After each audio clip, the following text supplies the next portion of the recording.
Hello बच्चों, क्या हाल चाल। एकदम बढ़िया। तो बच्चों, स्वागत है आपके अपने YouTube channel Rahul Sandeep physics में। आज की इस क्लास में हम स्टडी करने वाले हैं class 12 physics chapter 5 magnetism and matter. बहुत ही इंपॉर्टेंट चैप्टर है, वन शॉट है, छोटा सा चैप्टर है, ज्यादा घबराने की जरूरत नहीं है। तो पूरा हम इसमें पढ़ेंगे, लेकिन बस आप लोगों से एक ही रिक्वेस्ट है कि भाई वीडियो को बिना स्किप करके देखना, तभी आपको चैप्टर में हर एक चीज समझ में आएगी। अगर आप स्किप करते रहेंगे तो स्किप ही करते रह जाएंगे, फिर पढ़ने का कोई मतलब नहीं है। भाई पढ़ने आया तो स्किप करना ही क्यों है, एक एक बात को सुनना है, तभी तो चैप्टर अच्छे समझ में आएगा ना। क्योंकि चैप्टर अपना पीक बनाने में थोड़ा टाइम लेता है, रिदम बनाने में टाइम तो लगेगा ना भाई, चीजों को लो लेवल से हाई लेवल तक पहुंचाना है, तो जाहिर सी बात है टाइम लगेगा। बट पेशेंस रखिए, आपको एक एक बात समझ में आएगी।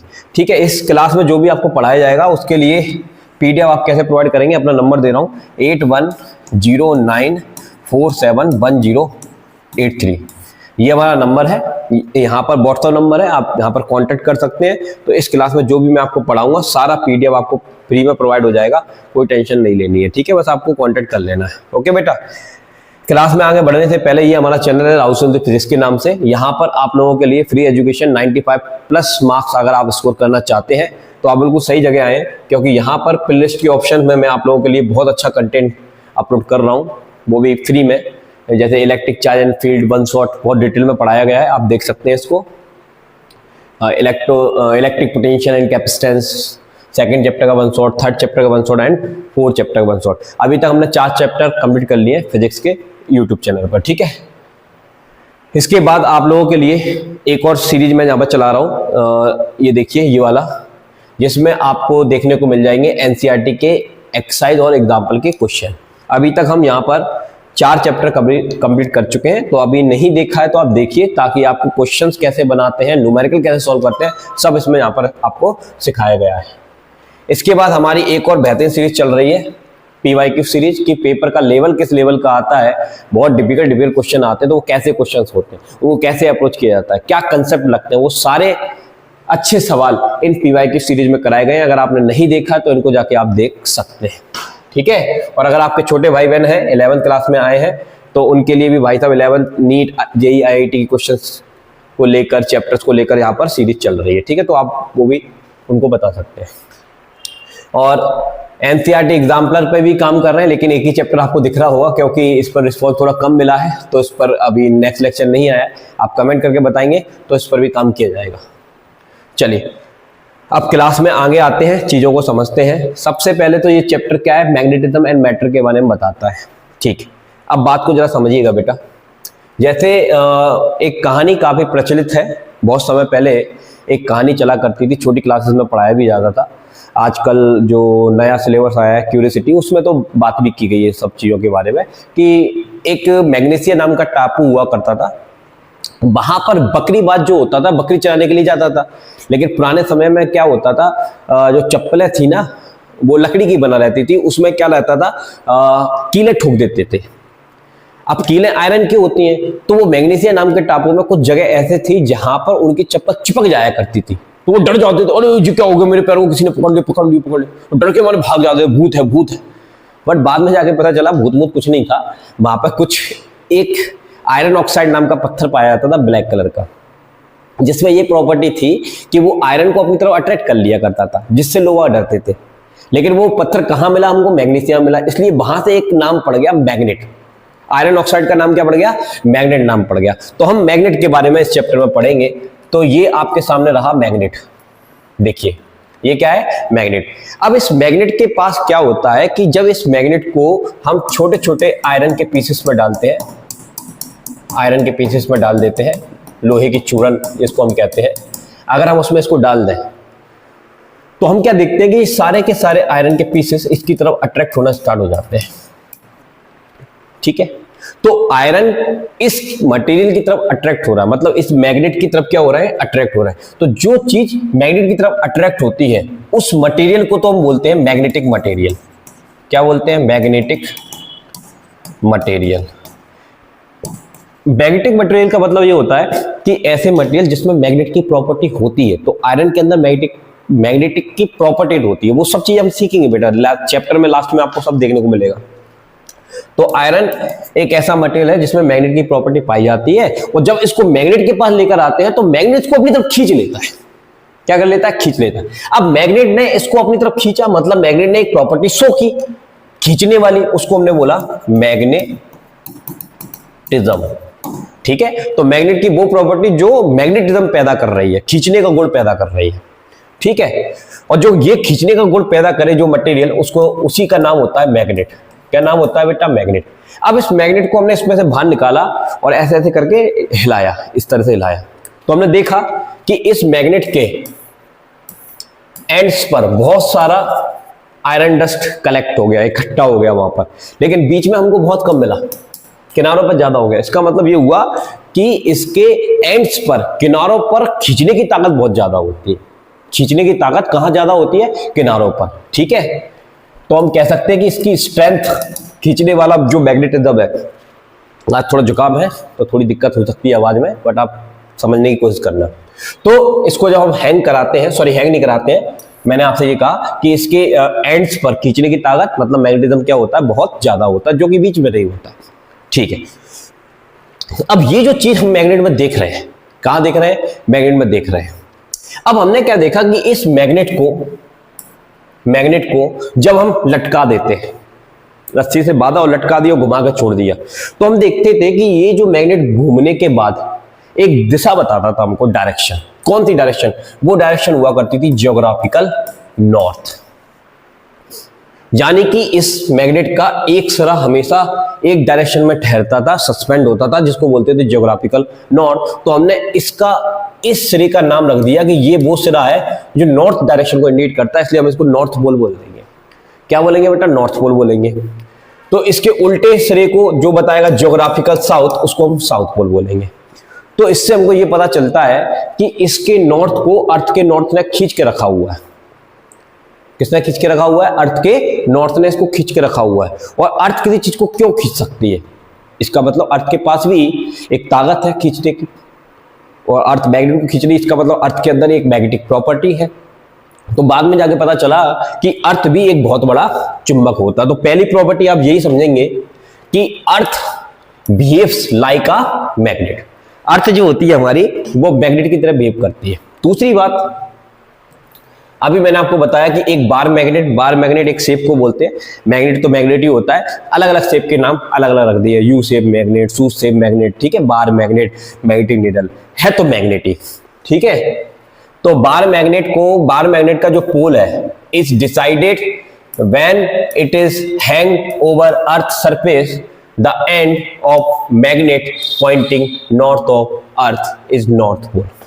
यानी कि उसको लटकाया तो उसने एक दिशा बताई जो ज्योग्राफिकल नॉर्थ थी, इसलिए उस पोल का नाम क्या पड़ दिया, नॉर्थ पोल रख दिया। ठीक है, और दूसरे वाले को अपने क्या बोल दिया, साउथ पोल बोल दिया। अगली चीज हमने ये देखी कि मैग्नेट भाई सिमिलर फोर्स को रिपेल करती है। हमने बोला क्यों रिपेल कर रही है भाई, क्या जरूरत रिपेल, मैंने कहा नहीं, ये मेरा नेचर है, नेचर ने उसको ऐसा बनाया है कि वो सिमिलर पोल को रिपेल करेगी। ठीक है, और जो नॉन सिमिलर पोल है जैसे नॉर्थ और साउथ है, उनको अट्रैक्ट कर लेगी। तो सिमिलर को रिपेल करती है, अपोजिट को अट्रैक्ट करती है। तो ये थर्ड प्रॉपर्टी हो गई, देखने को मिली हमको। और क्या देखा कि नॉर्थ और south poles can not be separated. जैसे हमारे पास एक मैग्नेट है जिसमें नॉर्थ पोल और साउथ पोल है, अगर आप इसको बीच में से काट कर ये सोच रहे हो कि इसका एक पोल आप ले जाओगे, एक जेब में रख के दूसरा पोल ले जाओगे दूसरी पॉकेट में रख के, तो ये पॉसिबल नहीं है, क्योंकि जैसे ही आप इसको कट करते हो तो यहाँ पर नॉर्थ और साउथ अपने आप क्रिएटेड हो जाते हैं। इसको भी आप कट करोगे, north south north south north south north south, ऐसे बनते चले जाएंगे, बनते चले जाएंगे, बनते चले जाएंगे, ऐसे काटते गए काटते गए काटते गए काटते गए, तो काटते काटते हमको क्या मिला, एटम मिला।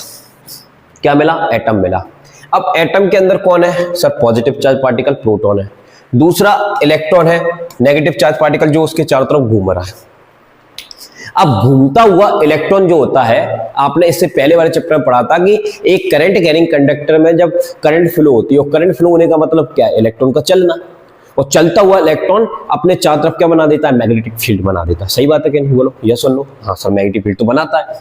तो अब ये वही इलेक्ट्रॉन है जो एटम के चारों तरफ घूम रहा है और इसके पास चार्ज है और जो चल रहा है, यानी कि ये करंट बना रहा है। और करंट की वजह से क्या बनता है, मैग्नेटिक फील्ड लाइन बनती है। क्या बनती है, मैग्नेटिक फील्ड लाइन। तो बाद में जाके पता चला भाई मैग्नेट को भी काटते काटते जाएंगे तो हम एटम पे पहुंचेंगे और एटम के अंदर इलेक्ट्रॉन घूम रहा है, उसकी वजह से मैग्नेटिक फील्ड बन रहा है। तो पहले हम ये सोचा करते थे कि मैग्नेट की वजह से मैग्नेटिक फील्ड होता है, नहीं, करंट की वजह से मैग्नेटिक फील्ड होता है, ठीक है ना, क्योंकि इलेक्ट्रॉन घूमता हुआ इलेक्ट्रॉन इलेक्ट्रिक करंट बनाता है, उसकी वजह से मैग्नेटिक फील्ड आता है, जो कि ऑस्टेड ने बताया था, काफी समय पहले बताया था, ठीक है। तो पहले मैग्नेट की प्रॉपर्टी अलग चला करती थी, ऑस्टेड की प्रॉपर्टी अलग चला करती थी। तो जब इस चैप्टर को डिटेल में पढ़ा गया, समझा गया, तो बाद में पता चला कि भाई करंट की वजह से ही मैग्नेटिक फील्ड होता है। एनीवे बात समझ में आई होगी कि आप इसको काटते चले जाएंगे तो आपको घूमता हुआ इलेक्ट्रॉन मिलेगा, जो कि एक्चुअल में कॉज ऑफ मैग्नेटिक फील्ड है, ठीक है। चलिए अब आगे बात करते हैं। नेक्स्ट पॉइंट यहां पर आता है, magnets can be made and destroy. Magnet को हम ना मतलब डिस्ट्रॉय नहीं कर सकते। मैग्नेट को क्या नहीं कर सकते हैं, डिस्ट्रॉय नहीं, बना तो सकते हैं लेकिन डिस्ट्रॉय नहीं कर सकते। डिस्ट्रॉय करने का मतलब मैग्नेट को तोड़कर फेंक देना नहीं है। डिस्ट्रॉय करने का मतलब यह है कि मैग्नेट के पास एक प्रॉपर्टी होती है मैग्नेटिज्म। अब वो मैग्नेटिज्म खत्म हो सकता है अगर हम उसको जला दें, पीट दें, हिट कर दें, तो उसका मैग्नेटिज्म खत्म होता है, लेकिन मटेरियल तो वही है ना, मैग्नेट, आयरन ऑक्साइड, तो मटेरियल तो वही है, लेकिन उसका गुण जो खींचने वाला वो खत्म हो जाता है।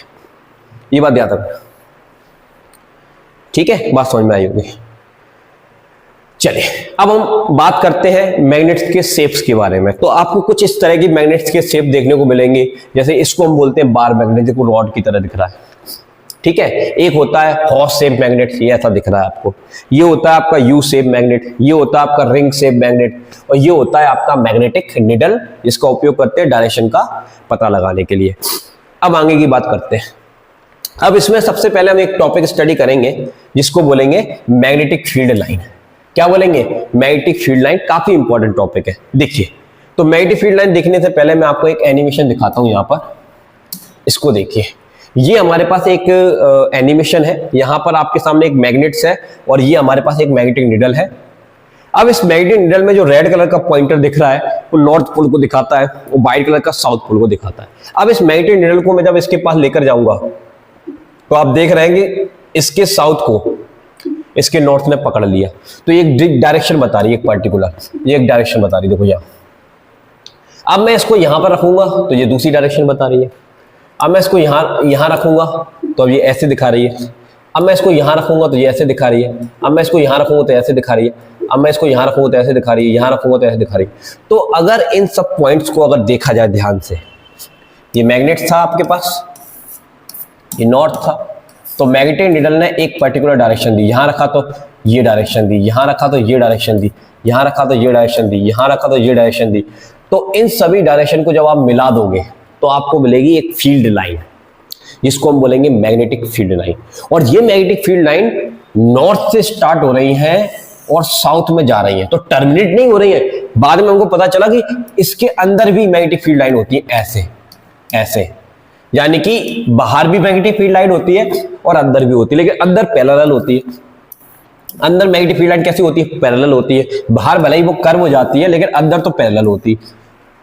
और अंदर इनकी डायरेक्शन जो होती है वो साउथ पोल से कहां होती है बेटा, नॉर्थ पोल की तरफ होती है। जबकि बाहर के मैग्नेटिक फील्ड की जो डायरेक्शन होती है वो कहां होती है बेटा, नॉर्थ से साउथ की तरफ होती है। आइए एनिमेशन में दिखाता हूं मैं आपको, यहां पर दिखाता हूं। ये देखिए, अंदर देख पा रहे हैं आप, साउथ से कहां जा रही है, नॉर्थ, और बाहर कहां जा रही है, नॉर्थ से साउथ की तरफ जा रही है। इसी तरह से अर्थ का मैग्नेटिक फील्ड होता है। देखो, अर्थ के अंदर जो सिरा आपका, देखो ये कौन सा पोल दिखा रहा है, नॉर्थ। नॉर्थ क्यों दिखा रहा है, मैग्नेटिक निडल का नॉर्थ क्यों दिखा रहा है, नॉर्थ को तो नॉर्थ से रिपेल होना चाहिए। भाई एक बार बताओ, जब मैग्नेट का ये सिरा नॉर्थ दिखा रहा है, मतलब नॉर्थ दिशा में चले जाओ, तो जब मैं इसको नॉर्थ दिशा में लेकर जाता हूं तो नॉर्थ अर्थ के नॉर्थ से रिपेल होना चाहिए था ना, तो रिपेल तो नहीं हुआ। इसका मतलब क्या है, इसका मतलब यह है कि वो डायरेक्शन भले ही ज्योग्राफिकल नॉर्थ है, लेकिन वहां पर एक्चुअल में अर्थ का एक दूसरा पोल रखा हुआ है। कौन सा, साउथ पोल। देखो ये दिख रहा होगा आपको, कौन सा पोल रखा है, साउथ। तो साउथ ही हमारे मैग्नेट को नॉर्थ को खींच लेता है, इसलिए वो कहता है जब भी हम लटकाते तो वो नॉर्थ दिखाता है, ज्योग्राफिकल नॉर्थ दिखाता है, क्योंकि वहां पर अर्थ का साउथ पोल है। और जब आप इसको इधर ले जाते हैं तो इधर ले जाते हैं तो आप देखिए ये साउथ दिखा रहा है। साउथ क्यों दिखा रहा है, ज्योग्राफिकल साउथ से साउथ को रिपेल होना चाहिए। नहीं, ज्योग्राफिकल साउथ एक डायरेक्शन है, वहां पर अर्थ का नॉर्थ पोल रखा हुआ है, इसलिए वो साउथ को दिखाता है। ठीक है, एनीवे बात समझ में आई होगी। ये क्या चीज है, हटाइए इसको, देखते हैं, ये बात समझ में आ गई होगी। अब आ जाइए वापस यहाँ पर। अब इसकी डेफिनेशन की बात करेंगे। डेफिनेशन से पहले एक चीज मैं आपको बताऊं कि ये जो मैग्नेटिक फील्ड लाइन है, इसके किसी भी पॉइंट पर आप एक टेंजेंट प्लॉट कर देंगे। क्या प्लॉट कर देंगे, टेंजेंट। तो ये टेंजेंट जो होगी उस पॉइंट पर मैग्नेटिक फील्ड लाइन को क्या करेगी, इंडिकेट करेगी। तो यही इसकी डेफिनेशन है। आइए पढ़ के सुना देते हैं आपको फटाफट से। क्या डेफिनेशन है, if a tangent is drawn at a point on the imaginary curve, जो आपने इमेजिनरी कर्व माना है, वहां पर जब आप एक टेंजेंट को प्लॉट करते हैं, then the tangent gives the direction of magnetic field, तो वो मैग्नेटिक फील्ड की दिशा आपको बताती है।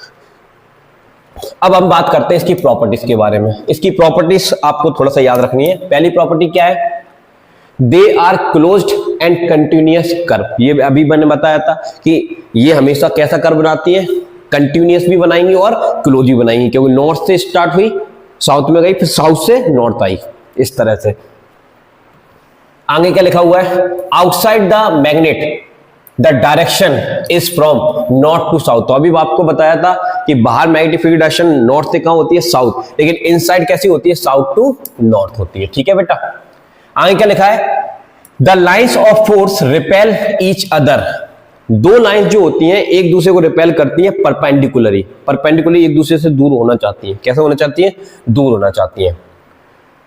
This is why the like poles repel each other. इसलिए हम कहते हैं कि लाइक पोल्स आपस में क्या होते हैं, रिपेल होते हैं।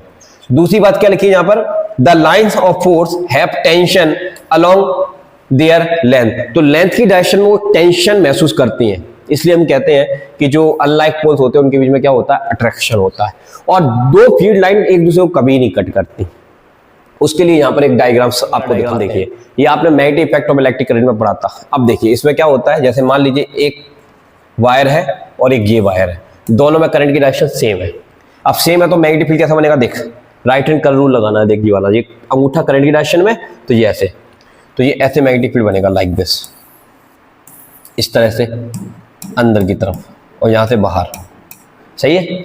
अब इसमें कैसे बनेगा, दिस ऐसे इसमें बनेगा, ऐसे इसमें बनेगा, देखो उधर लाइक दिस, ऐसे इसमें बनेगा। ठीक है ना, इस तरह से दिस दिस दिस। अब ये एक दूसरे को कट तो नहीं कर सकती, तो कट नहीं करेंगे तो बाद में जाके ये आपस में ऐसे मिल जाएंगी। क्या हो जाएंगी, मिल जाएंगी। देखो ऐसे, और देखो यहां से ये देखो बाहर निकल रही है और यहां से ये अंदर जा रही है, तो इस तरह से मिल जाएगी। तो ये एक दूसरे को क्या करना स्टार्ट कर देंगे, अट्रैक्ट करना स्टार्ट कर देंगे। तो ये इसका एक्चुअल डायग्राम होता है मैग्नेटिक फील्ड लाइन के बेसिस पर, कि दो करंट कैरिंग कंडक्टर में अगर आप सेम डायरेक्शन में करंट फ्लो करा देते हैं तो एक टाइम ऐसा आता है कि ये एक दूसरे को कट करने वाली होती है, तो कट नहीं करेंगी, क्योंकि मैग्नेटिक फील्ड लाइन की प्रॉपर्टी है कि वो एक दूसरे को कट नहीं कर सकती, भले ही जोड़ी जरूर बना सकती है आपस में मिलकर, तो ऐसे मिक्सअप हो जाएंगे। तो हम क्या देखते हैं कि ये इन दोनों वायर्स को ऐसे पकड़कर ये खींचना स्टार्ट कर देती हैं, तो इनके बीच में अट्रैक्शन हो जाता है। तो इसलिए हम कहते हैं कि सिमिलर मतलब दो वायर्स हैं जिसमें एक ही डायरेक्शन में करंट फ्लो हो रही है, तो उनके बीच में क्या होता है, अट्रैक्शन होता है। और अपोजिट डायरेक्शन में होती है तो उनके बीच में क्या होता है, रिपल्सन होता है। ठीक है, तो ये रिपल्सन को दिखा रहा है, ये अट्रैक्शन को दिखा रहा है। चलिए अब आइए इधर, ये मैंने वही आपको बताया कि magnetic field line continuous loop बनाती है। टेंजेंट की किसी पॉइंट पर खींची गई लाइन आपको मैग्नेटिक फील्ड दिखाती है। कंसंट्रेशन ऑफ लाइन, यहां पर कंसंट्रेशन ज्यादा होगा, वहां पर मैग्नेटिक फील्ड लाइन ज्यादा होंगी, मतलब उसका स्ट्रेंथ ज्यादा होगा। ठीक है, और जहां पर कम होगा कंसंट्रेशन, तो वहां पर आप देखेंगे कि यहां पर मैग्नेटिक फील्ड की स्ट्रेंथ भी कम होगी। तो जहां पर फील्ड ऑफ लाइंस बहुत ज्यादा है वहां पर स्ट्रेंथ ऑफ मैग्नेटिक फील्ड ज्यादा है, और जहां पर फील्ड और लाइंस बहुत कम है वहां पर स्ट्रेंथ ऑफ मैग्नेटिक फील्ड भी क्या हो जाएगा, कम हो जाएगा। और एक बात ये लिखी है, लाइंस डू नॉट इंटरसेप्ट, एक दूसरे को कट नहीं करेंगे। चलिए अब आगे बात करते हैं। अब हमने क्या देखा, ये यहां पर देखिए, ये किसका मैग्नेटिक फील्ड है, मैग्नेट्स का।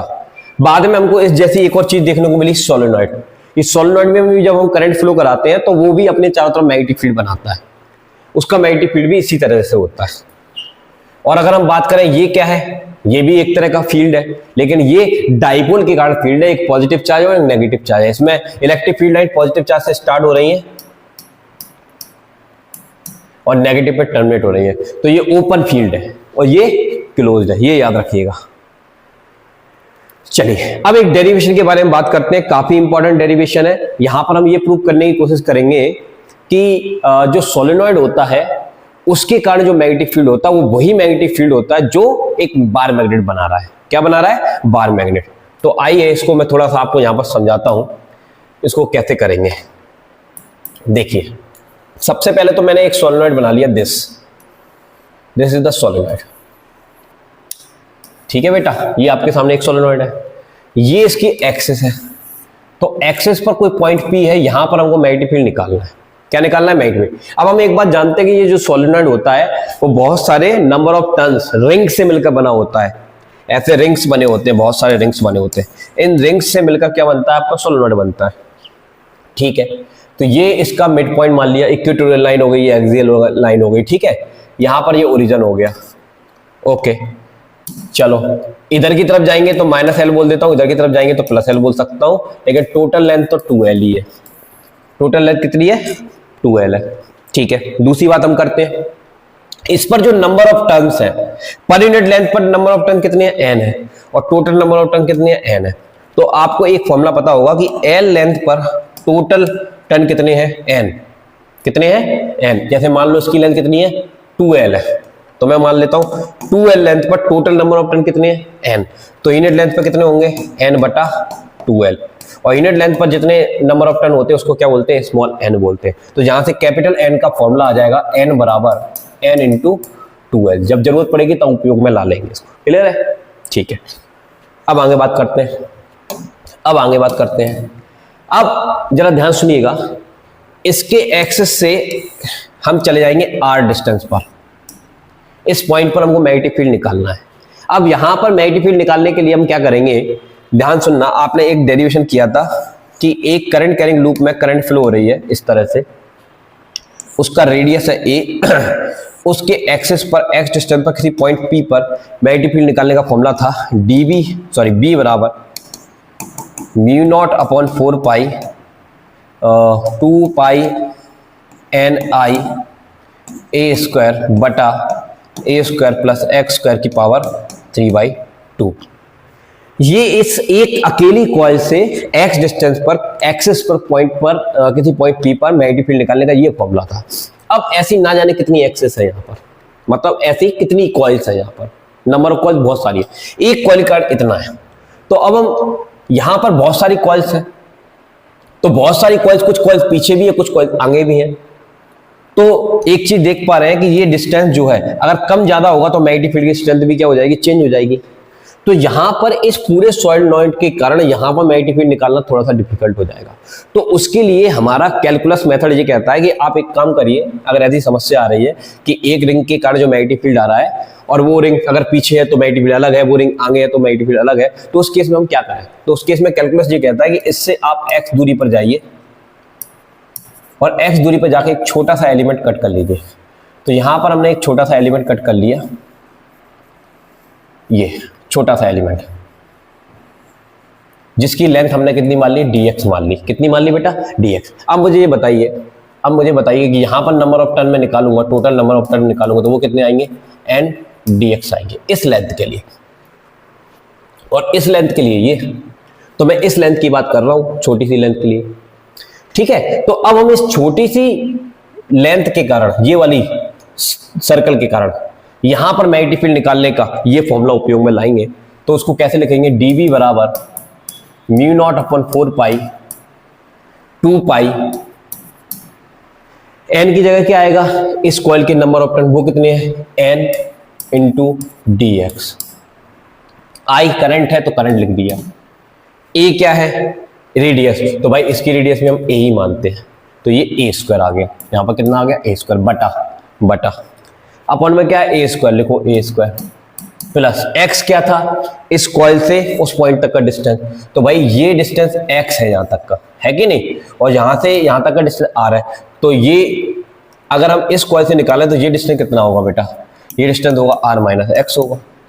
कितना होगा बेटा? r - x।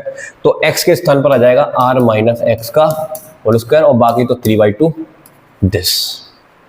तो इस फॉर्मूले को इस तरह से हमने यहां पर इस कॉइल के लिए यूज कर लिया, ये आ जाएगा। ठीक है, अब इसको हम इंटीग्रेट करेंगे और लिमिट लगा देंगे -L से लेकर +L तक। तो अब आइए इसका इंटीग्रेशन देखते हैं। तो यहां पर मैंने क्या लिखा है, वही उसी डायग्राम को इस तरह से बनाया गया है। आप चाहे तो वो डायग्राम बना सकते हैं या फिर आप ये बना सकते हैं, दोनों का मतलब सेम ही है। तो यहां पर लिखा है at point P magnetic field dB due to current carrying coil of breadth dx। तो ये dx ब्रेथ के कारण ये मैग्नेटिक फील्ड आया, अभी बताया था कैसे आया।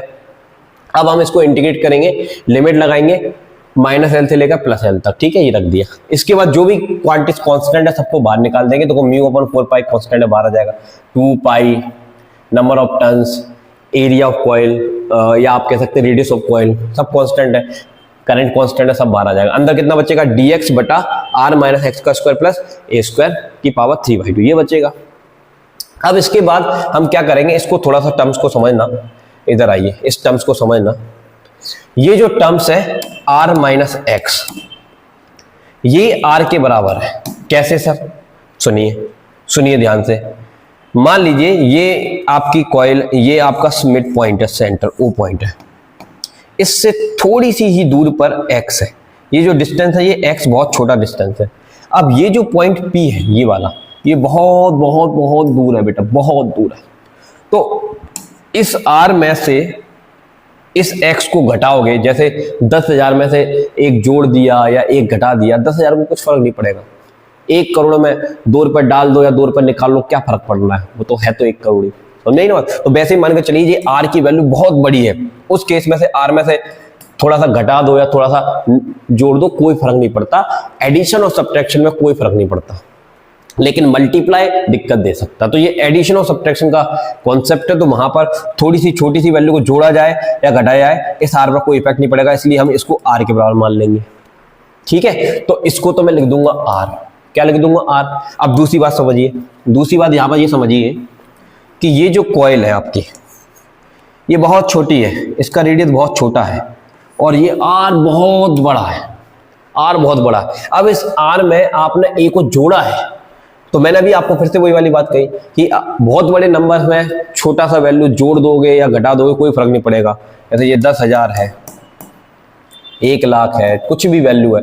अब इसमें 0.001 मैं जोड़ भी दूं तो क्या फर्क पड़ेगा, 1.00 जैसे चलता रहेगा, कोई फर्क नहीं पड़ेगा बेटा। तो उस केस में मैं इसको क्या मान लूंगा, नेग्लिजिबल कर दूंगा इसको a² को। तो a² को तो मान लेंगे 0, ठीक है, और इस पूरे को क्या मान लेंगे, r मान लेंगे। तो अब आपका जो सिचुएशन बनेगा वो ये बनेगा कि ये पूरा तो हो गया r, क्या हो गया बेटा, ये पूरा हो गया r। तो r स्क्वायर लगा है तो स्क्वायर लगेगा, भाई ये तो r है ना, तो ये r के ऊपर स्क्वायर लगा तो स्क्वायर आएगा, और ये हो गया 0, और बाहर है 3/2। तो अब इसका क्या कर सकते हैं, r 3/2, तो 2 से 2 कट जाएगा, r की पावर कितने आएगा, 3, और r की वैल्यू कांस्टेंट है क्योंकि अपन वहां पर मैग्नेटिक फील्ड निकालना है, इसलिए यहां पर अंदर बचेगा dx और बाकी तो सब बाहर आ जाएगा अप्रोक्सीमेशन में। तो जहां बहुत सारे अप्रोक्सीमेशन लेकर हमने ये वाली कहानी लिखी। उसके बाद dx का जब आप इंटीग्रेशन करोगे, लिमिट चल रही है -L से लेकर +L, तो x आएगा, और लिमिट चल रही है -L से लेकर +L। अब लिमिट रखोगे आप यहां पर, तो x की जगह आएगा L, फिर माइनस, फिर ये आएगा -L, तो आपका आ जाएगा L + L बराबर 2L। तो हमने यहां पर डायरेक्ट लिखा है 2L, दिख रहा होगा क्या लिखा है, 2L। समझ में आई बात, इस तरह से ये आ गया 2L। उसके बाद हमने क्या किया है बेटा, उसके बाद हमने क्या किया है, यहां पर देखिए ये एज इट इज लिखा है 2π n और ये 2L IA², ठीक है। अब n 2L किसके बराबर है, n के बराबर है, ये पहले ही तय हुआ, देखो मैंने अभी आपको बताया था। n 2L किसके बराबर है, कैपिटल N के बराबर है, तो यहां पर आ जाएगा कैपिटल N, और यहां पर पाई इंटू a² को बोल देंगे एरिया ऑफ दी कॉइल, तो ये आ गया। अब इस पूरे को याद रखिएगा, क्या बोला जाता है, मैग्नेटिक मूवमेंट।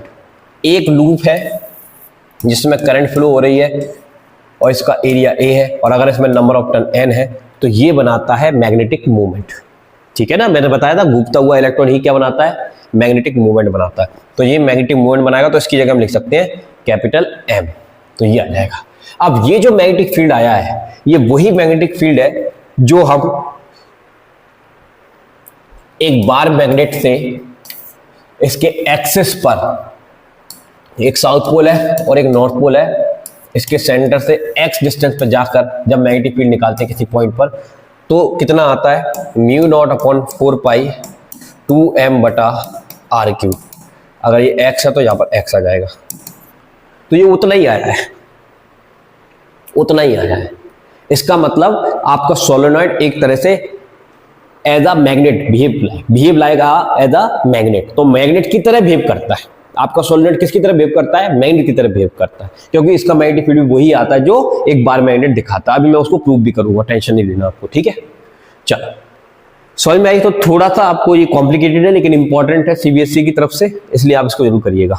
आइए अब हम बात करेंगे यहाँ पर कूलाम लॉ के बारे में। तो कूलाम लॉ आप पहले भी पढ़ चुके हैं चार्जेस के लिए, अब यहां पर आपको पढ़ना है पोल्स के लिए। तो देखिए यहां पर आप देखिए कि हमारे पास पहले क्या हुआ करता था, वहां पर चार्ज हुआ करते थे Q1 और Q2, इनके बीच का डिस्टेंस हुआ करता था R। अब यहां पर चार्ज की जगह क्या आ गया, मैग्नेट आ गया, और मैग्नेट के पास क्या होता है, पोल्स होते हैं, साउथ पोल और नॉर्थ पोल, और इन पोल्स के पास कुछ ताकत होती है, कुछ स्ट्रेंथ होती है, जिसको पोल स्ट्रेंथ बोलते हैं, जिसको हम रिप्रेजेंट करेंगे QM से।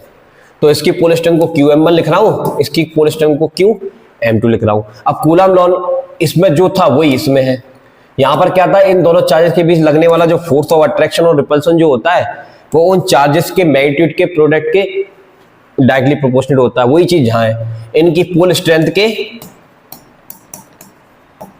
प्रोडक्ट के डायरेक्टली प्रोपोर्शनल होगा। दूसरा, इनकी पोल स्ट्रेंथ के बीच का जो डिस्टेंस होता है उसके इनवर्सली प्रोपोर्शनल होगा। अब इन दोनों को आपस में आप मिला दोगे तो ये आ जाएगा QM1 QM2 बटा R स्क्वायर आ जाएगा, ये आ जाएगा। अब प्रोपोर्शनल का साइन हटेगा तो एक कांस्टेंट लगेगा, उसको बोलेंगे μ0 अपॉन 4 पाई। तो ये आ गया आपका कूलाम फोर्स। कौन सा फोर्स आ गया, ये कूलाम फोर्स। तो सेम वहां पर भी था, वही यहां पर है, वही यहां पर है बेटा, ठीक है। तो यहां पर देखिए क्या लिखा है, this law the force of attraction और repulsion between two magnetic poles is directly proportional to the product of their strength, pole strength, and inversely proportional to square of distance between them। ये वाली चीज आ गई, ठीक है। अब proportional का sign हटा तो कांस्टेंट आ गया K, और K का नाम क्या होता है, K यहां पर बोल रहे हैं प्रोपोर्शनलिटी कांस्टेंट, जो डिपेंड करता है नेचर ऑफ मीडियम पर, और उसकी वैल्यू को हमने लिखा है म्यू नॉट अपॉन 4 पाई। और ये पूरा म्यू नॉट अपॉन 4 पाई आपका 10⁻⁻7 के बराबर होता है, तो आप इसको वहां डाल देंगे तो ये आ जाएगा। अब यहां पर जो म्यू नॉट है इसको क्या बोलते हैं, परमिएबिलिटी ऑफ फ्री स्पेस और एयर। इसका जो यूनिट होता है या इसकी जो वैल्यू होती है वो इतनी होती है, उसकी यूनिट होती है हेनरी पर मीटर, याद रखिएगा, ठीक है। अब एक चीज हमसे डिफाइन करने के लिए पूछी जाती है, डिफाइन यूनिट मैग्नेटिक पोल। तो उसके लिए ये QM1 और QM2 को हम 1 मान लेंगे और R को 1 मान लेंगे। सबको 1 मान लोगे तो F आपका एक कांस्टेंट के बराबर आएगा, और ये कांस्टेंट कितना है, इतना। यानी कि यूनिट पोल अगर 1 मीटर की डिस्टेंस पे रखे तो उनके बीच में कितने न्यूटन का फोर्स लगता है, इतने न्यूटन का फोर्स लगता है। तब हम कहते हैं कि उनकी पोल स्ट्रेंथ 1 यूनिट है। कितनी है, 1 यूनिट है। चलिए ओके, अब हम समझते हैं मैग्नेटिक डाइपोल क्या होता है। आपने पहले इलेक्ट्रिक डाइपोल पढ़ा था। पहले इलेक्ट्रिक डाइपोल क्या था बेटा, यहां पर आपका एक -q चार्ज था, यहां पर बेटा आपका +q चार्ज था, और इनके बीच का जो डिस्टेंस था वो कितना था, 2a। अब यहां पर आपके पास मैग्नेटिक डाइपोल है, यहां पर आपका साउथ पोल है, यहां पर आपका नॉर्थ पोल है। इसकी पोल स्ट्रेंथ QM मान लीजिए, इसकी पोल स्ट्रेंथ QM मान लीजिए। अगर दोनों की स्ट्रेंथ सेम है तो हम QM लिख देते हैं, कोई दिक्कत वाली बात नहीं है। एक के नीचे को माइनस बोल दूंगा, एक के नीचे को प्लस बोल दूंगा, ये साउथ और ये नॉर्थ है। इनके बीच की जो डिस्टेंस है उसको मैं बोल देता हूं मैग्नेटिक लेंथ 2L, ये L। तो सेम, ठीक सेम जैसा दिख रहा है, ठीक है। इसको बोलेंगे डाइपोल मूवमेंट, मतलब इलेक्ट्रिक डाइपोल, इसको बोलेंगे मैग्नेटिक डाइपोल। अब इलेक्ट्रिक डाइपोल का आपने निकाला था डाइपोल मूवमेंट P, कितना निकाला था, कोई भी एक चार्ज और चार्जेस का बीच का डिस्टेंस का मल्टीप्लिकेशन। उसी तरह से यहां पर भी निकालोगे। इन दोनों में तो कोई भी एक पोल स्ट्रेंथ और पोल स्ट्रेंथ का मल्टीप्लाई कर दीजिए मैग्नेटिक लेंथ से, तो आपको क्या मिल जाएगा, M मिल जाएगा। इस M को बोलेंगे डाइपोल मूवमेंट, ऑफ मैग्नेट, ठीक है, और वो क्या था, dipole movement of electric dipole. तो दोनों में बिल्कुल सिमिलरिटीज हैं। तो वो चैप्टर अगर आपको पता है फर्स्ट चैप्टर, तो यहां तो कोई सोचना ही नहीं है। डेफिनेशन की बात करें तो an arrangement of two equal and opposite magnetic poles separate by a small distance is called magnetic dipole. अब यहां पर दो तरह की लेंथ होती है, एक तो आपके पास जो बार मैग्नेट है उसकी ज्योमेट्री की लेंथ होती है जिसको बोलते हैं ज्योमेट्रिकल लेंथ, दूसरी पोल से पोल तक के बीच की जो लेंथ होती है उसको बोलते हैं मैग्नेटिक लेंथ, तीसरी चीज होती है साउथ पोल और नॉर्थ पोल को मिलाने वाली लाइन को बोलते हैं मैग्नेटिक एक्सिस, चौथी चीज होती है एक्सिस से जो परपेंडिकुलर लाइन पास होती है उसको बोलते हैं मैग्नेटिक इक्वेटर। ठीक है बेटा, ये वही चीज है जो मैंने अभी आपको पढ़ाई, क्या, मैग्नेटिक मूवमेंट। मैग्नेटिक मूवमेंट क्या होता है, कोई भी एक पोल का पोल स्ट्रेंथ हमने लिया और उसका मैग्नेटिक लेंथ से मल्टीप्लाई कर दिया तो क्या मिल जाएगा आपको, मैग्नेटिक मूवमेंट मिल जाएगा। इसका यूनिट आपको याद रख लेना है, क्या होता है, एम्पियर इंटू मीटर स्क्वायर। देखो पोल स्ट्रेंथ का होता है एम्पियर इंटू मीटर और लेंथ का क्या होता है मीटर, तो कितना आ जाएगा, एम्पियर मीटर स्क्वायर आ जाएगा। या फिर इसके लिए एक दूसरा यूनिट भी हम यूज करेंगे, जूल पर टेस्ला, ये काफी फेमस है, इसको जरूर याद करिएगा, जूल पर टेस्ला। ठीक है बेटा, चलो अब आगे बढ़ते हैं। अब जो आपने फर्स्ट चैप्टर में डेरिवेशन किया था वही सेम डेरिवेशन यहां पर है, पानी पी लेते थोड़ा सा। अब हम निकालेंगे magnetic field of a bar magnet eight axial line. तो एक्सियल लाइन पर हम निकालेंगे, तो ये आपके सामने एक बार मैग्नेट है, ये उसका साउथ पोल और ये आपका नॉर्थ पोल है। इसके मिड पॉइंट से ये पॉइंट P जो है वो R डिस्टेंस पर है, तो N से P तक का डिस्टेंस R माइनस L, क्योंकि ये L है तो R में से L घटाओ तो ये आ जाएगा। S से P तक का डिस्टेंस क्या हो जाएगा, R प्लस L हो जाएगा।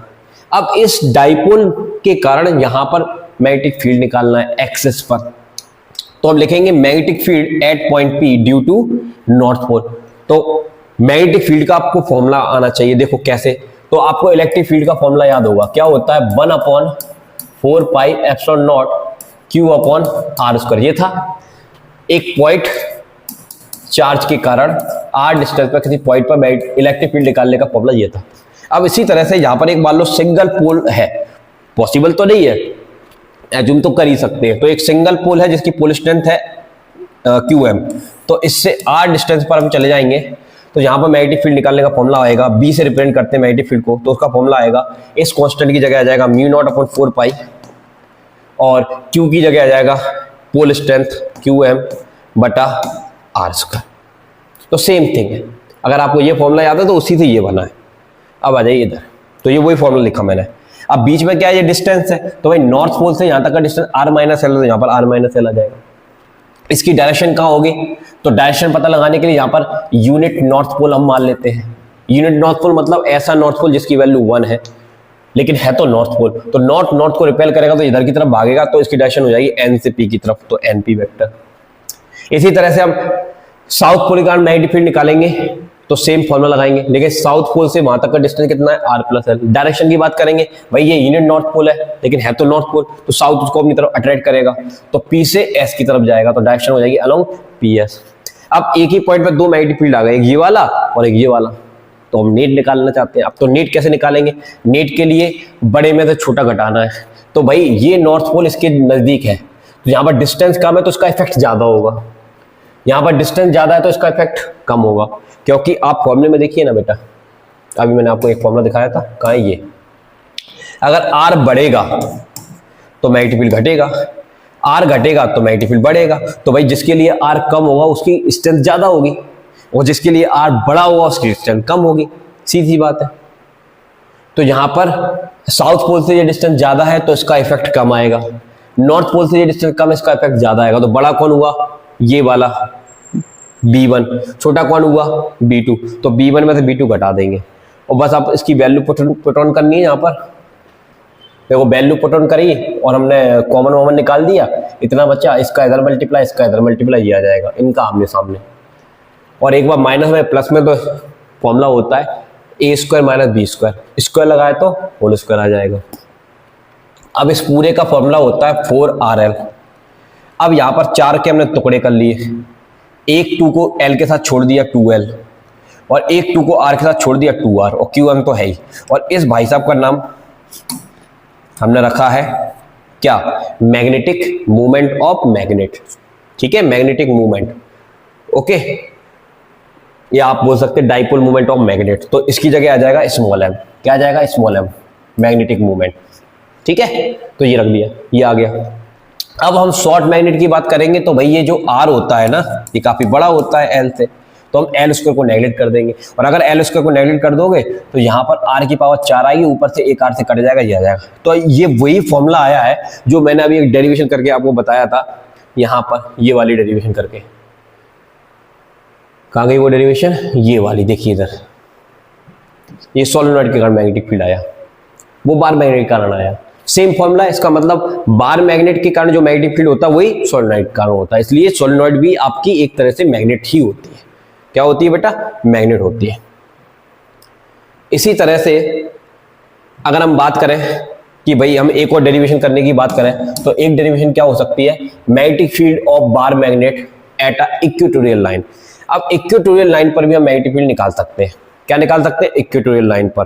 ठीक है, तो ये डेरिवेशन भी सेम वैसे ही करनी है जैसे अभी हमने की थी। देखो बताते हैं इसके बारे में। देखो ये आपके पास एक बार मैग्नेट है, ये नॉर्थ पोल है, ये साउथ पोल है। अब इससे r डिस्टेंस पर इक्वेटोरियल लाइन पे एक पॉइंट P है, जहां पर आपको मैग्नेटिक फील्ड निकालना है। तो इसका डायग्राम समझाता हूं जरा मैं, फिर आपको बात अच्छे समझ में आएगी। तो ये आप देखिए इधर, ये इस तरह से r डिस्टेंस, यहां पर पॉइंट P है, यहाँ नॉर्थ पोल है, यहाँ पर साउथ पोल है। टोटल डिस्टेंस आपकी 2l है। इसके कारण मैग्नेटिक फील्ड डायरेक्शन ऐसे आएगी, क्योंकि यहाँ पर हम यूनिट नॉर्थ पोल मान लेंगे, भले ही नॉर्थ पोल की वैल्यू 1 है तो नॉर्थ पोल, तो नॉर्थ को रिपेल करेगा तो इधर की तरफ मैग्नेटिक फील्ड आएगा। साउथ अट्रैक्ट करेगा तो इधर की तरफ मैग्नेटिक फील्ड आएगा। ये लेंथ l है, ये लेंथ l है, तो पाइथागोरस थ्योरम लगाएगा तो r square plus l square आ जाएगा। सेम थिंग ये भी आ जाएगा। अब एक ही पॉइंट पर दो वेक्टर काम कर रहे हैं, एक इधर की तरफ और एक इधर की तरफ, तो अब इनका रिजल्टेंट निकालना है। तो रिजल्टेंट निकालने के लिए क्या करेंगे, ये एंगल थीटा है और ये एंगल थीटा है। तो सबसे पहले अपन एक काम करते हैं, एक लाइन खींचते हैं, तो ये एंगल थीटा मिलेगा, ये एंगल थीटा मिलेगा, तो टोटल एंगल हो जाएगा 2 थीटा। तो ये जो रिजल्टेंट आ रहा है इन दोनों का पैरेललोग्राम कंप्लीट करके, ये रिजल्टेंट आएगा इधर की तरफ। तो ये जो रिजल्टेंट आता है उसकी वैल्यू निकालने का फॉर्मूला क्या होता है, अंडर में पहले वेक्टर का स्क्वायर दूसरे वेक्टर का square plus 2b1 b2 cos theta, 2 theta आ जाएगा। यहाँ पर कितना आ जाएगा, 2 थीटा। तो इसमें अगर हम वैल्यू को डाल देते हैं तो हम निकाल सकते हैं। नॉर्थ पोल के कारण यहाँ पर मैग्नेटिक फील्ड कितना आएगा, b1, तो म्यू नॉट अपॉन 4 पाई QM बटा r स्क्वायर, तो r की जगह तो ये है, तो आ जाएगा r square plus l square. और b2 भी सेम ही आएगा आपका, क्योंकि डिस्टेंस सेम ही है। अब b1 और b2 की वैल्यू दोनों की बराबर है, b1 बराबर b2 है, तो यहाँ पर चाहे b1 के स्थान पर b2 रख दो, चाहे b2 के स्थान पर b1 रख दो। इसको सॉल्व करेंगे, तो सॉल्व करना मैंने यहाँ पर दिखाया है, आप यहाँ पर देखिएगा, ये फॉर्मूला लगाया मैंने, b1 b2 बराबर है, तो मैंने क्या किया, b2 के स्थान पर b1 रख दिया। देखो तो ये आ जाएगा, ये दोनों जुड़ जाएंगे तो ये आ जाएगा, ये आ गया। उसके बाद इसमें कॉमन निकलेगा तो ये आ जाएगा। उसके बाद इसका फॉर्मूला क्या होता है, ये होता है 1 plus cos theta, cos 2 theta का फॉर्मूला क्या होता है, 2 cos स्क्वायर थीटा। तो 2 2 बार है, बाहर आके एक बार आ जाएगा। b1 स्क्वायर है तो बाहर आके b1 हो जाएगा, cos स्क्वायर थीटा तो बाहर आके cos थीटा हो जाएगा। That's all. उसके बाद ये इक्वेशन बन गया आपका। अब b1 की वैल्यू हमको पता है, cos थीटा निकालना पड़ेगा। तो cos थीटा निकालने के लिए क्या करेंगे बेटा, ये जो ट्रायंगल है इसमें लगा दो cos थीटा, तो बेस अपॉन हाइपोटेनस l बटा दिस आ जाएगा, l बटा दिस। अब इस cos थीटा की वैल्यू यहाँ पुट कर देंगे, या इसको अपन ने ऐसे लिख दिया और इसको अपन ने वहाँ पुट कर दिया तो ये आ जाएगा। उसके बाद b1 की वैल्यू रखेंगे तो ये आ जाएगा। अब ये QM 2l सब मिलके ये आ जाएगा, और नीचे देखो same of coefficient power add हो जाती है, इसकी पावर 1 है तो ये ऐड हो जाएंगे तो ये आ जाएगा। और इसको हम बोल देंगे m। m क्या होता है, मैग्नेटिक मूवमेंट, तो m आ जाएगा। तो इसकी जगह अपन m पुट करेंगे तो ये आ जाएगा। तो ये मैग्नेटिक फील्ड आ गया इक्वेटोरियल लाइन पर। अगर शॉर्ट मैग्नेट के लिए निकालना है तो r बड़ा हो जाएगा l से, तो ये तो 0 हो जाएगा, स्क्वायर से स्क्वायर कटेगा, 3 बचेगा दिस। काफी इंपॉर्टेंट फॉर्मूला। तो एनसीईआरटी में भले ही ये डेरिवेशन नहीं करके दिखाई है, मैंने आपको प्रूव करके दिखा दिया वहां पे तो सिर्फ कंपैरिजन किया गया है कि भैया इलेक्ट्रिक डाइपोल में एक्सियल पोजीशन पर ये मैग्नेटिक फील्ड है, इक्वेटोरियल पोजीशन पर ये फील्ड है। कैसे है, पेपर में तो आ जाता है, तो करना तो आना चाहिए ना, तो इसलिए मैंने इसको पूरा प्रूव कर दिया। समझ में आई बात? चलो अब हम बात करेंगे नेक्स्ट डेरिवेशन के बारे में, जिसका नाम है टॉर्क। अब हम किसकी बात कर रहे हैं? टॉर्क निकालेंगे कि अब हम, बहुत इंपॉर्टेंट है, torque on magnetic dipole in a uniform magnetic field. तो एक डाइपोल को जब आप यूनिफॉर्म मैग्नेटिक फील्ड में रखते हैं तो उस पर कितना टॉर्क लगेगा, आइए इसको समझते हैं। सबसे पहले ये बताओ इलेक्ट्रिक फील्ड का फॉर्मूला क्या है? फोर्स अपॉन चार्ज, ये था। इसी से हमने मैग्नेटिक फील्ड का फॉर्मूला बनाया, फोर्स अपॉन पोल स्ट्रेंथ। तो यहां से फोर्स का फॉर्मूला क्या आ जाएगा? पोल स्ट्रेंथ मल्टीप्लाई बी, क्योंकि यहां पर फोर्स का फॉर्मूला क्या होता था, देखो Q इंटू ई। तो इसी से कंपेयर करके हमने ये निकाल लिया। अब देखो डेरिवेशन कैसे करेंगे। तो डेरिवेशन के लिए यहां पर आपने एक यूनिफॉर्म मैग्नेटिक फील्ड ले लिया। अब इस यूनिफॉर्म मैग्नेटिक फील्ड में आपने एक बार मैग्नेट को रख दिया, ये साउथ पोल है, ये नॉर्थ पोल है। तो इस पर इधर फोर्स लगेगा F, इस पर इधर फोर्स लगेगा F, और उस F का फॉर्मूला है QMB, ठीक है, इस तरह से। ओके, अब ये दोनों फोर्स जो है, इस रॉड पर एक फोर्स ऐसे लग रहा है, एक फोर्स ऐसे लग रहा है, तो भाई ये घुमाएगा इसको, सीधा नहीं चला सकता। तो यहां पर लीनियर मोशन नहीं होगा, लेकिन रोटेशनल मोशन होगा, क्योंकि जब दो फोर्स सेम अमाउंट के अपोजिट डायरेक्शन में काम करते हैं और उनके बीच में एक परपेंडिकुलर डिस्टेंस होता है, तो ये टॉर्क बना देते हैं। क्या बना देते हैं? टॉर्क। वही टॉर्क हमको निकालना, और टॉर्क निकालने का फॉर्मूला होता है टाउ बराबर कोई भी एक फोर्स और फोर्स के बीच की परपेंडिकुलर डिस्टेंस। तो इसको O मान लेता हूं, तो परपेंडिकुलर डिस्टेंस कितनी आ जाएगी? ON। F की वैल्यू ये लिखिए QMB। परपेंडिकुलर डिस्टेंस मैं निकाल सकता हूं इसमें साइन थीटा लगाकर, क्योंकि ये लेंथ 2L है यहां से यहां तक का, ठीक है ना, ये लेंथ 2L है, तो यहां पर साइन थीटा लगा लो। तो साइन थीटा क्या मिलेगा बेटा मेरे को? परपेंडिकुलर ON बटा हाइपोटेनियस। तो ON की वैल्यू आ जाएगी 2L साइन थीटा। इस ON की वैल्यू को मैं यहां पुट करूंगा तो कितनी आएगी बेटा? 2L sine theta. और 2L मल्टीप्लाई पोल स्ट्रेंथ क्या होता है? M होता है। तो मैग्नेटिक मूवमेंट ये आ जाएगा टाउ। ये आ गया आपका टॉर्क, कि जब आप यूनिफॉर्म मैग्नेटिक फील्ड में एक मैग्नेट को रखते हैं तो उस पर कितना टॉर्क काम करता है? इतना टॉर्क काम करता है। देखिए ये मैंने निकाला हुआ है यहां पर, ठीक है बेटा, ये डेरिवेशन करके निकाला हुआ है। अब यहां पर एक खास चीज है जो आपको याद रखनी है, जो बहुत इंपॉर्टेंट मानी जाती है। आइए, अगर हम उसका वेक्टर फॉर्म लिखेंगे तो हम ऐसे लिख सकते हैं, इस तरह से लिख सकते हैं।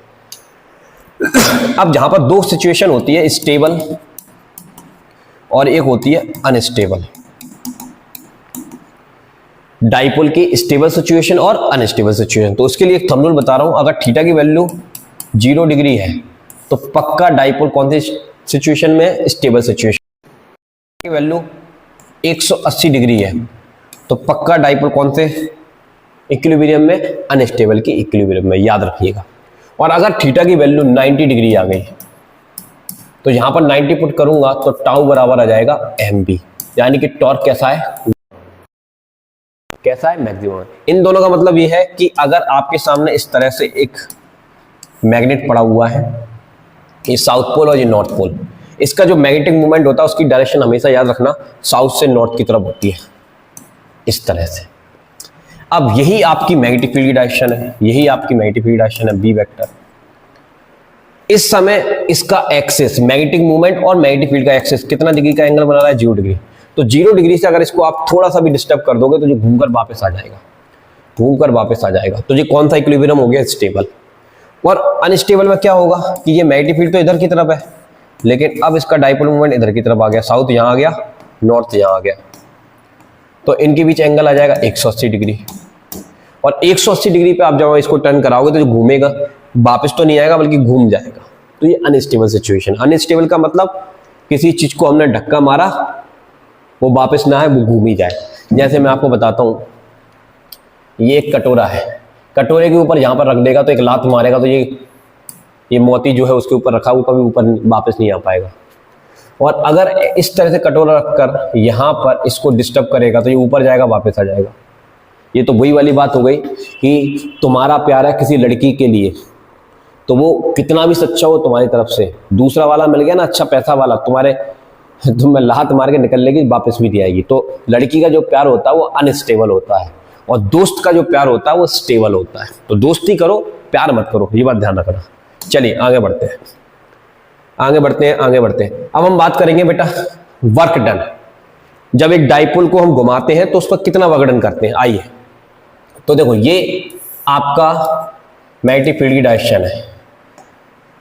अब इसी डायरेक्शन में आपका एक मैग्नेट पड़ा हुआ है जिसका मैग्नेटिक मूवमेंट इधर की तरफ है, जो कि थीटा बराबर कितना डिग्री पर है, 0 डिग्री पर है। कितने डिग्री पर, 0 डिग्री। अब इस 0 डिग्री से आप जितना डिग्री भी इसको घुमा दोगे उतना आपने वर्क डन किया। तो वर्क डन करने के लिए हम एंगुलर वर्क डन करेंगे। यहाँ पर कौन सा वर्क डन करेंगे, एंगुलर वर्क डन करेंगे। और मैग्नेटिक फील्ड में टॉर्क लगता है mb sin थीटा, और ये थीटा से प्रभावित हो जाता है। अगर थीटा बदलेगा तो ये दिक्कत आ जाएगी। तो इस केस में हम यहाँ पर इंटीग्रेशन करेंगे और लिमिट लगाएंगे। तो पहले हम छोटा सा वर्क डन निकालेंगे dw, जिसका फॉर्मूला होता है टॉर्क मल्टीप्लाई डी थीटा।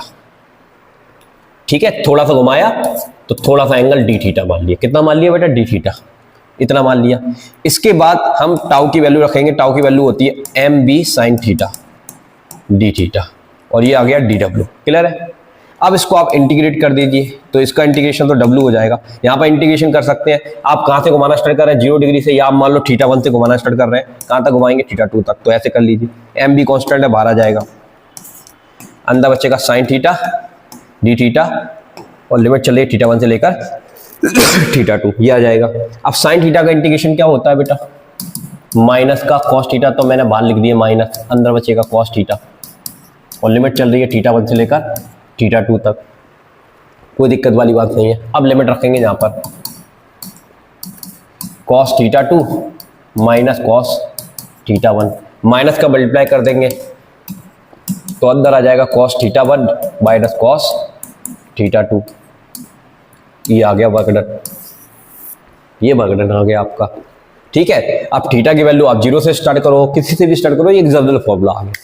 ठीक है बेटा, चलिए ये समझ में आया होगा।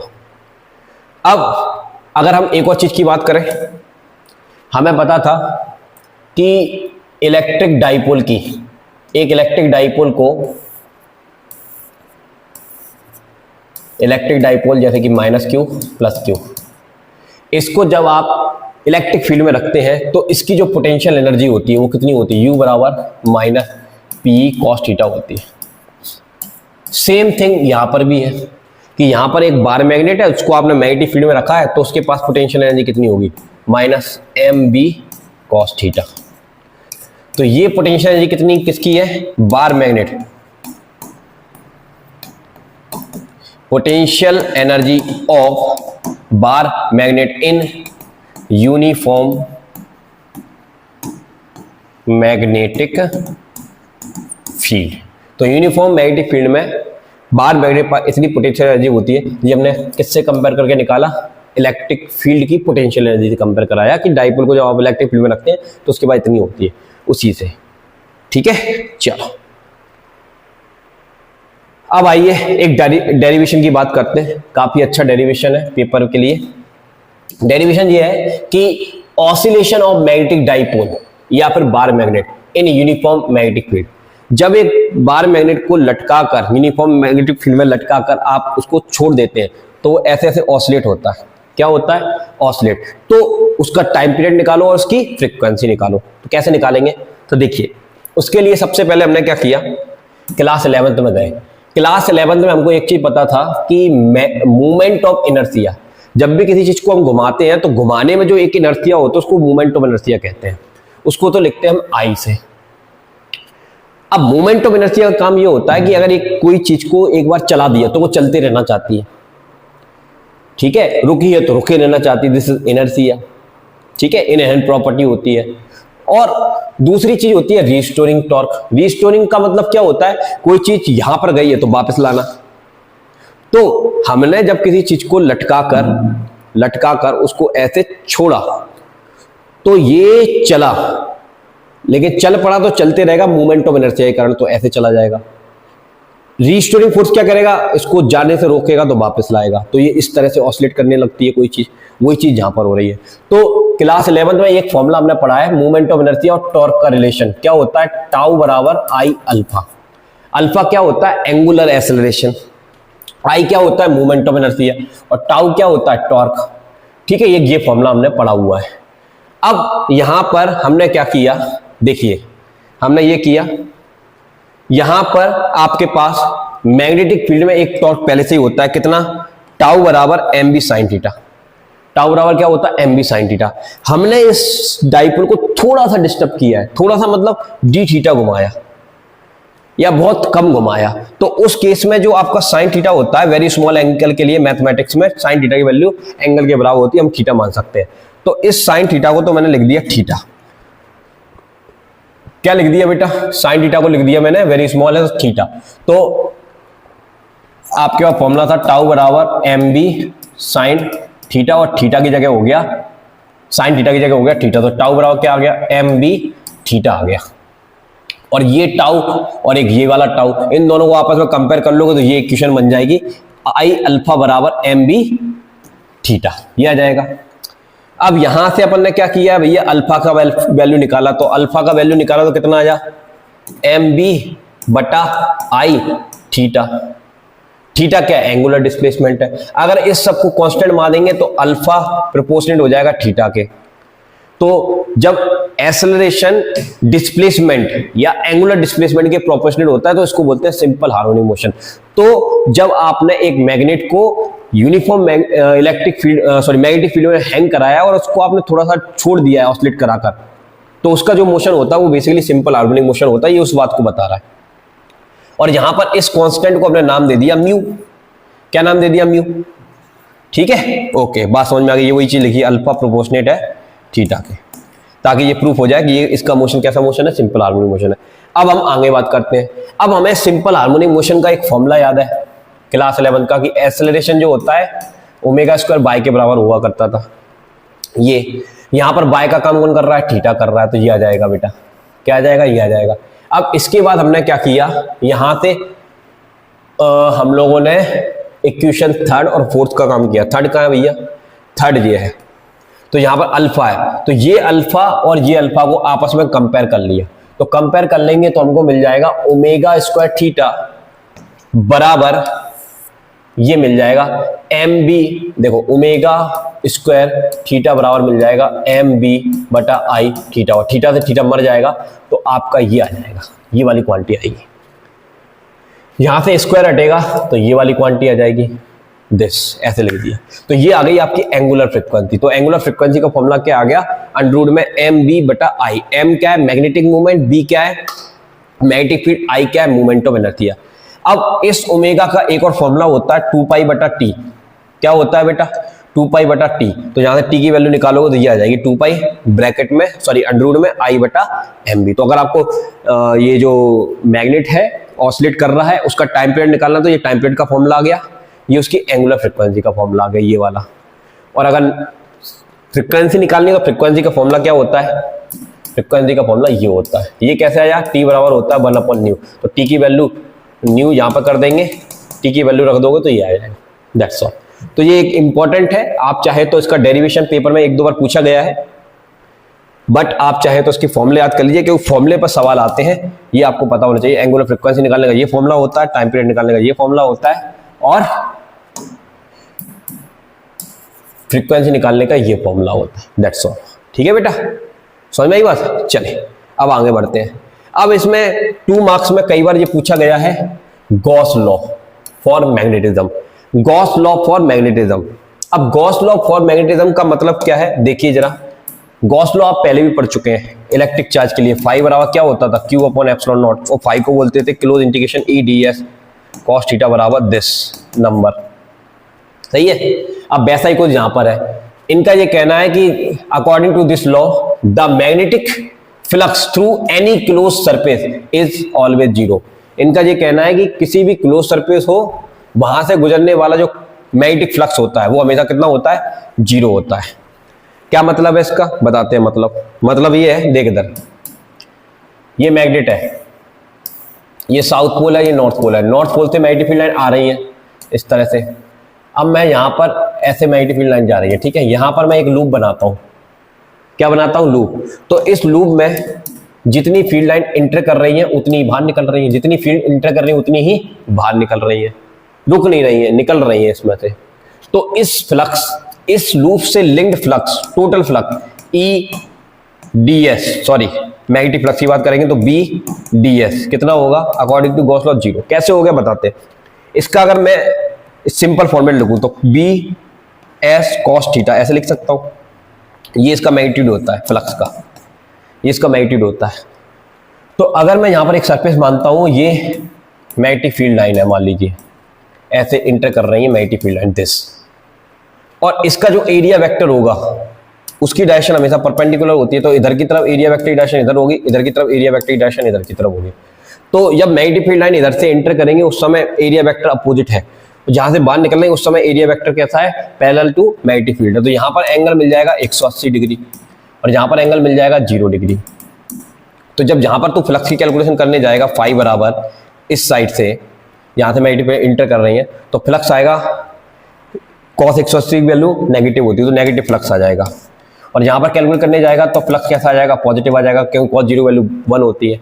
इन दोनों को टोटल करेगा तो ये कैंसिल हो जाएंगे, तो नेट फ्लक्स कितना हुआ? 0। इसलिए गॉस ने कहा कि कैसा भी सरफेस हो जितना फ्लक्स आएगा उतना ही जाएगा, इसलिए टोटल फ्लक्स का क्लोज सरफेस के लिए इंटीग्रेशन कितना होता है? 0 होता है। This is Gauss law for magnetism. ये लिखा हुआ सिंपल वर्ड्स में, आप अच्छे से इसको रट्टा मार सकते हैं, ठीक है। चलिए अब हम आगे बढ़ते हैं अपने चैप्टर में, कुछ बातें समझते हैं। अब हमको सब्सटेंस पढ़ने हैं, तो सब्सटेंस पढ़ने से पहले हमको कुछ चीजें समझनी पड़ेंगी, कुछ टर्म्स समझनी पड़ेंगी। तो some important terms used for magnetism, क्या मतलब है आइए डिटेल में बताते हैं, सुनिए ध्यान से। क्या चेक किया गया? सबसे पहले ये माना गया, पहले पानी पी लेता हूं फिर बात करता हूं क्योंकि नया टॉपिक है। सबसे पहले आप ये देखिए कि एक लूप है जिसमें करंट फ्लो हो रही है आई, तो इस आई के कारण कितना मैग्नेटिक फील्ड बनेगा? तो सबसे सरल आंसर है जितना करंट फ्लो कराओगे उतना ही मैग्नेटिक फील्ड बनेगा। तो हमने मान लिया कि आई करंट फ्लो कराने से आई ही मैग्नेटिक फील्ड बनता है, ठीक है, सबसे सिंपल तरीका। अच्छा, अगर मैं इसमें एक टर्न और लगा दूंगा तो 2i करंट आएगी, तो कितना मैग्नेटिक फील्ड बनेगा? 2i। एक टर्न और लगा दूंगा तो 3i, एक टर्न और लगा दूंगा तो 4i। ऐसे मैंने n टर्न लगा दिए तो कितना मैग्नेटिक फील्ड बनेगा? ni। भाई जितना करंट फ्लो कराओगे उतना मैग्नेटिक फील्ड बनेगा। तो जब एक सोलेनॉइड में करंट फ्लो होता है तो उसमें नंबर ऑफ टर्न कितने होते हैं? ni होते हैं, ठीक है। ये n और n में करंट फ्लो हो रही है, एक तार में i, दो तार में 2i, तीन तार में 3i, n तार में ni। तो इतना उसमें क्या बनेगा? मैग्नेटिक फील्ड बनेगा। क्या बनेगा? Magnetic field. इस मैग्नेटिक फील्ड को हमने एक नाम दे दिया H। क्या नाम दे दिया? H। अब ये मैग्नेटिक फील्ड इस सोलेनॉइड में बनता है, लेकिन जैसे ही बन के बाहर निकलता है तो इस सोलेनॉइड के बीच में क्या है? हवा है या फिर वैक्यूम है। और वैक्यूम की कुछ परमिएबिलिटी होती है, म्यू नॉट। वो क्या करती है? इसके मैग्नेटिक फील्ड को घटा देती है, कम कर देती है। इतना नहीं देती, इससे कम करके देती है, वो वैक्यूम में देती है। तो वैक्यूम में जब ये बाहर निकलेगा, बीच में जब बाहर निकलेगा, ये बन तो गया है, बाहर निकल रहा है, और बाहर निकल रहा है तो बाहर जब निकलता है तो उसको हम बोलते हैं बी नॉट। क्या बोलते हैं उसको? B not. सोलेनॉइड से जो मैग्नेटिक फील्ड बाहर निकला उसको क्या बोला? B naught. कितना बना? इतना था, लेकिन वैक्यूम ने उसको कम कर दिया, काट दिया, तो म्यू नॉट किसको काटा? ni को काटा। तो हमें इसके अंदर मैग्नेटिक फील्ड कितना मिल जाता है? इतना मिल जाता है, जिसमें ये ni जो है, इस ni को हम h बोलते हो। h का नाम हमने रख दिया मैग्नेटिक इंटेंसिटी। क्या नाम रख दिया? Magnetic intensity. इस h का नाम क्या है? मैग्नेटिक इंटेंसिटी या मैग्नेटिक फोर्स मान लीजिए आप एक तरह से, ठीक है। और बी नॉट क्या है? Magnetic field. बी नॉट क्या है? मैग्नेटिक फील्ड है। तो ये इतना मैग्नेटिक फील्ड हमको देखने को मिलता है। इतनी बस टर्म्स में आपको समझाता हूं, ये समझ में आ गया आपको। अब अगली टर्म्स की बात करते हैं। अब अगली टर्म्स का नाम है इंटेंसिटी ऑफ मैग्नेटाइजेशन। अब इंटेंसिटी ऑफ मैग्नेटाइजेशन क्या होता है, अभी हमने क्या समझा, मैग्नेटिक फील्ड आपको समझ में आया और आपको क्या समझ में आया, मैग्नेटिक इंटेंसिटी। अब हम किसकी बात कर रहे हैं, इंटेंसिटी ऑफ मैग्नेटाइजेशन। अब जो मटेरियल आप यूज करते हो, ये सोलेनॉइड अकेला था, उसके अंदर मैग्नेटिक फील्ड कितना था, दिस, ठीक है। अब इस सोलेनॉइड के अंदर तुमने ये मटेरियल डाल दिया, इसको बोलते हैं मैग्नेटिक सब्सटेंस। मैग्नेटिक सब्सटेंस हमने ले लिया, या कोई भी मटेरियल ले लिया जो मैग्नेटिक सब्सटेंस नहीं है उसको भी ले लिया, कुछ भी हो। तो ये जो सब्सटेंस होता है इसके अंदर इलेक्ट्रॉन घूम रहे होते हैं। मान लो इलेक्ट्रॉन ऐसे घूम रहा है, ऐसे घूम रहा है, ठीक है, ऐसे, तो इसका मूवमेंट ऐसे बनेगा। मूवमेंट की डायरेक्शन हम कर्व रूल से निकालते हैं। ऐसे अगर इलेक्ट्रॉन घूम रहा है तो उसका मूवमेंट की डायरेक्शन ऐसे होगी। अरे भाई देख इधर, करंट ऐसे फ्लो हो रहा है दिस, तो ऊपर की तरफ मैग्नेटिक फील्ड की डायरेक्शन है, तो नीचे साउथ पोल होगा, ऊपर नॉर्थ पोल होगा, तो मैग्नेटिक मूवमेंट की डायरेक्शन क्या होती है, साउथ से नॉर्थ होती है, ठीक है। दूसरा इलेक्ट्रॉन ऐसे घूम रहा है तो उसका मैग्नेटिक मूवमेंट ऐसे है, तीसरा ऐसे घूम रहा है, किसी का ऐसे है, तो सबके अलग अलग डायरेक्शन में मूवमेंट है, ठीक है, सबके अलग अलग डायरेक्शन में क्या है, मूवमेंट है। अब आपने क्या किया, इसको एक्सटर्नल मैग्नेटिक फील्ड में रख दिया, या आप ये कह सकते हैं कि इस मटेरियल को इस सोलेनॉइड के अंदर आपने रख दिया। तो जैसे ही आप इस मटेरियल को सोलेनॉइड के अंदर रखेंगे तो क्या होगा, इसमें ये अलग अलग डायरेक्शन में जो मैग्नेटिक फील्ड बन रहे थे वो ऐसे उन पर टॉर्क काम करेगा, वो एक डायरेक्शन में अलाइन हो जाएंगे, एक डायरेक्शन में क्या हो जाएंगे, अलाइन हो जाएंगे, एक पर्टिकुलर डायरेक्शन में क्या हो जाएंगे, अलाइन हो जाएंगे। अब वो डायरेक्शन ऐसे भी हो सकती है, कैसे भी हो सकती है, जो भी मैग्नेटिक फील्ड डायरेक्शन आपने सेट की हुई, तो इनका एक ही डायरेक्शन में क्या हो गया, अलाइनमेंट हो गया, डाइपोल मूवमेंट क्या हो गया, एक ही डायरेक्शन में हो गया। तो अगर मान लो इस मटेरियल का वॉल्यूम V है, तो मैंने आपसे कहा कि V वॉल्यूम में इस पूरे का नेट मैग्नेटिक मूवमेंट m है, कितना है, नेट मैग्नेटिक मूवमेंट m है, तो यूनिट वॉल्यूम में कितना बना, m/v बना। तो यूनिट वॉल्यूम में जितना मैग्नेटिक मूवमेंट बनता है नेट, दिस एक पर्टिकुलर डायरेक्शन में, उसी को कहा जाता है इंटेंसिटी ऑफ मैग्नेटाइजेशन, जिसको हम I से डिनोट करेंगे। तो इसका फॉर्मूला क्या बन गया, m/v, क्या बन गया, m/v। यूनिट वॉल्यूम में जितना मैग्नेटिक मूवमेंट सेट होगा उसी को क्या बोलेंगे, I बोलेंगे, ठीक है। और यूनिट वॉल्यूम में किसी मटेरियल का मैग्नेटिक मूवमेंट जीरो भी हो सकता है, कुछ भी हो सकता है। अगर आप उसको मैग्नेटिक फील्ड में नहीं रखेंगे तो नेट इफेक्ट तो जीरो ही होगा ना, ठीक है ना। तो ये वाली चीज है, तो किसी में मैग्नेटाइजेशन हो सकता है और किसी में नहीं हो सकता, लेकिन जब उस कोई से भी मटेरियल को जिसमें नेट जीरो था उसको जब आप मैग्नेटिक फील्ड में रख देंगे तो उसका एक नेट मैग्नेटिक मूवमेंट आएगा, और उस नेट मैग्नेटिक मूवमेंट को उसके वॉल्यूम से डिवाइड कर दोगे तो आपको मिल जाएगा मैग्नेटाइजेशन, मिल जाएगा इंटेंसिटी ऑफ मैग्नेटाइजेशन। समझ में आई बात। अब थोड़ा सा अगली बात करते हैं कि भैया ये सोलेनॉइड है। अब सोलेनॉइड मैग्नेटिक फील्ड बनाता है B0, जिसका फॉर्मूला होता है μ0 Ni, और इसको हम बोलते हैं H। क्या बोलते हैं, H। अब हमने इसमें एक मटेरियल लिया, इसको इसके अंदर रख दिया, ठीक है। अब इसका मैग्नेटिक मूवमेंट एक पर्टिकुलर डायरेक्शन में इसके फोर्स की वजह से, जो सोलेनॉइड में करंट फ्लो हो रही है उसके फोर्स की वजह से एक डायरेक्शन में सेट हो गया। तो अगर वो एक डायरेक्शन में सेट हो गया तो ये भी अपना खुद का एक इफेक्ट बनाएगा। क्या बनाएगा, इफेक्ट बनाएगा, मतलब मैग्नेटिक फील्ड बनाएगा। उसको बोलते हैं इंटेंसिटी ऑफ मैग्नेटाइजेशन। उसका फॉर्मूला क्या होगा, उसका फॉर्मूला भी यही होता है, उसको हम बोलते हैं Bm। क्या बोलते हैं, Bm। भाई देख, सोलेनॉइड ने इतना मैग्नेटिक फील्ड बनाया, अब जो आपने आयरन मटेरियल डाला है वो भी मैग्नेट की प्रॉपर्टी रखता है, उसने भी अपने मैग्नेटाइजेशन की वजह से इतना मैग्नेटिक फील्ड बना दिया। कितना बना दिया, इतना। इसका फॉर्मूला भी सेम होगा, क्या होगा, μ0 n, लेकिन Ni होगा, लेकिन अब यहां पर ये Ni है, इसको हम बोलेंगे I। क्या बोलेंगे, I, इंटेंसिटी ऑफ मैग्नेटाइजेशन। तो ये मैग्नेटिक फील्ड किसने बनाया है, जो सब्सटेंस है उसने बनाया है। B0 किसने बनाया है, सोलेनॉइड ने बनाया है। अब ये दोनों एक ही मतलब ये जो आपका मटेरियल है वो इसी के अंदर रखा है, तो नेट इफेक्ट आएगा, तो वो नेट इफेक्ट आएगा उसको हमने बोल दिया बी, और ये बी किसके बराबर होता है, B M plus B naught के बराबर होता है। तो बी एम की वैल्यू क्या होती है, म्यू नॉट आई, और इसकी वैल्यू क्या होती है, म्यू नॉट एच। तो ये बी आ गया, ठीक है। इस बी को हम एक नाम देते हैं, वो नाम मैं आपको बता देता हूं, वो नाम होता है इसका, कहां लिखा है भैया, वो नाम होता है, कहां चला गया भाई, ये है, वो नाम होता है मैग्नेटिक इंडक्शन और मैग्नेटिक डेंसिटी, इसको बोलते हैं, ठीक है। चल अब कुछ बातें और मैं आपको बताता हूं, जरा ध्यान से देखिए। अभी मैंने आपको एक इंटेंसिटी ऑफ मैग्नेटाइजेशन बताया था, आई से रिप्रेजेंट करते हैं, उसका फॉर्मूला ये होता है, ठीक है।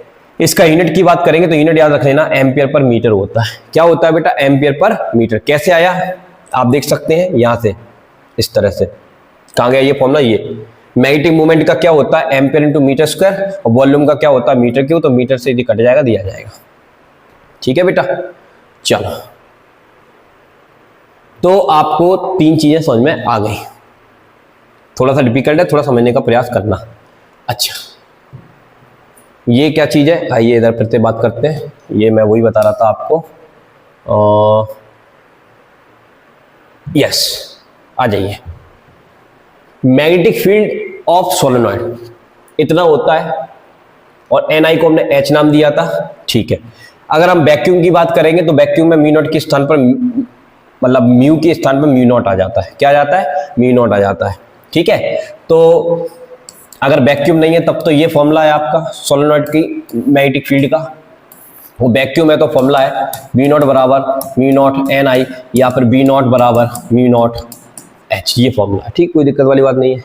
अब ये म्यू जो होता है, इसका फॉर्मूला होता है mu naught into mu R. यहाँ पर म्यू आर को बोलते हैं relative permeability of material, mu naught को बोलते हैं permeability of free space, mu को बोलते हैं एब्सोल्यूट परमेबिलिटी ऑफ मीडियम। अब यहां पर इन्होंने क्या किया है कि भैया वैक्यूम के लिए ये फॉर्मूला लिखा है, उसके बाद यहां से इन्होंने एच की वैल्यू निकाली तो इसको यहां भेज दिया, दिया गया। तो एच का एक फॉर्मूला ये भी होता है, इस पर भी सवाल आ जाते हैं, ठीक है। तो इस तरह से कुछ फॉर्मूले हम डिराइव भी कर देते हैं, मेन फॉर्मूले से कुछ फॉर्मूले हम डिराइव भी कर लेते हैं। अच्छा, यूनिट की बात करेंगे तो एच बराबर क्या होता है, एन आई, फॉर्मूला, मेन फॉर्मूला तो यही है।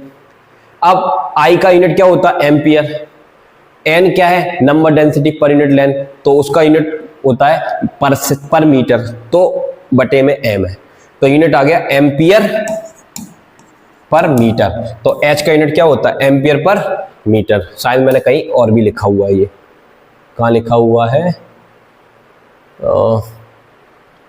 चलो ठीक है, कोई बात नहीं, आप यहां से समझ सकते हैं, ये ऊपर चला जाएगा तो -1 आ जाएगा उसमें, ठीक है। चलिए, तो हमने क्या क्या पढ़ लिया इसमें, फिर से मैं बताता हूं आपको। बताया मैंने सबसे पहले मैग्नेटाइजिंग फोर्स या मैग्नेटिक इंटेंसिटी एच किसको कहते हैं, उसके बाद मैंने आपको समझाया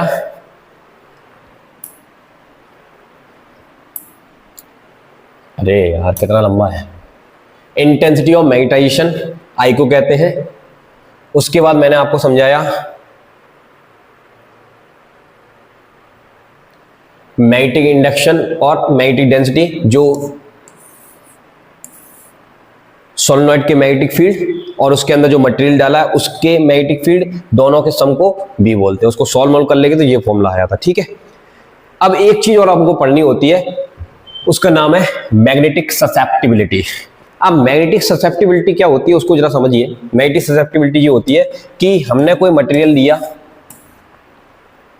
उसमें इस तरह से मैग्नेटिक मूवमेंट है, ऊपर है, इधर है, उधर है, कहीं पर भी है, हमने एच लगाया, एच मतलब अप्लाइड मैग्नेटिक फील्ड लगाया।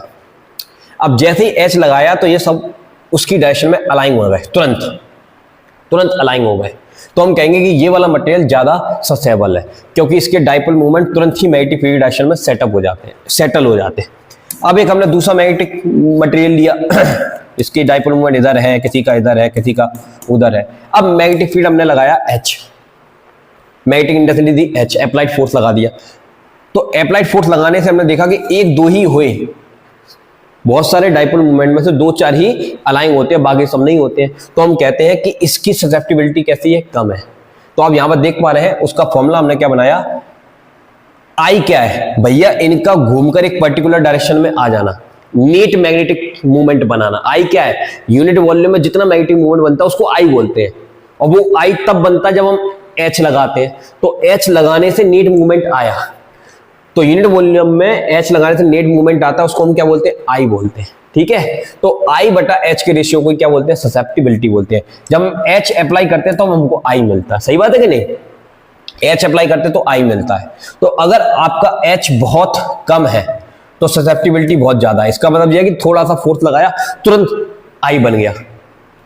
ठीक है, और ज्यादा फोर्स लगाया फिर भी आई नहीं बन रहा है, तो उस केस में ससेप्टिबिलिटी क्या हो जाएगी, कम हो जाएगी। जैसे बच्चे जो होते हैं ना, कोल्ड प्लेसेस पे ले जाओ, वो तुरंत जुकाम हो जाएगा, उनको खांसी हो जाएगी, बहुत ज्यादा ससेबल होते हैं। और हम लोगों को नहीं होता, थोड़ा सा मर्दान है, मर्दानगी है अपने अंदर, ठीक है ना।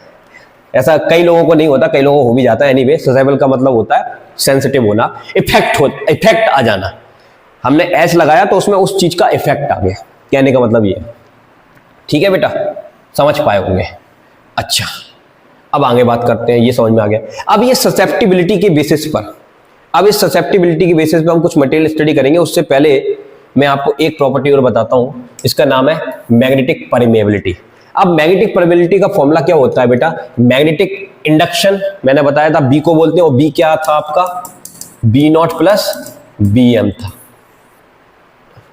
और मैग्नेटिक इंटेंसिटी किसको बोलते हैं, एच को बोलते हैं। जब इसको आपस में डिवाइड कर देते हैं तो आपको म्यू का फॉर्मूला मिल जाता है, इसको बोलते हैं मैग्नेटिक परमेबिलिटी।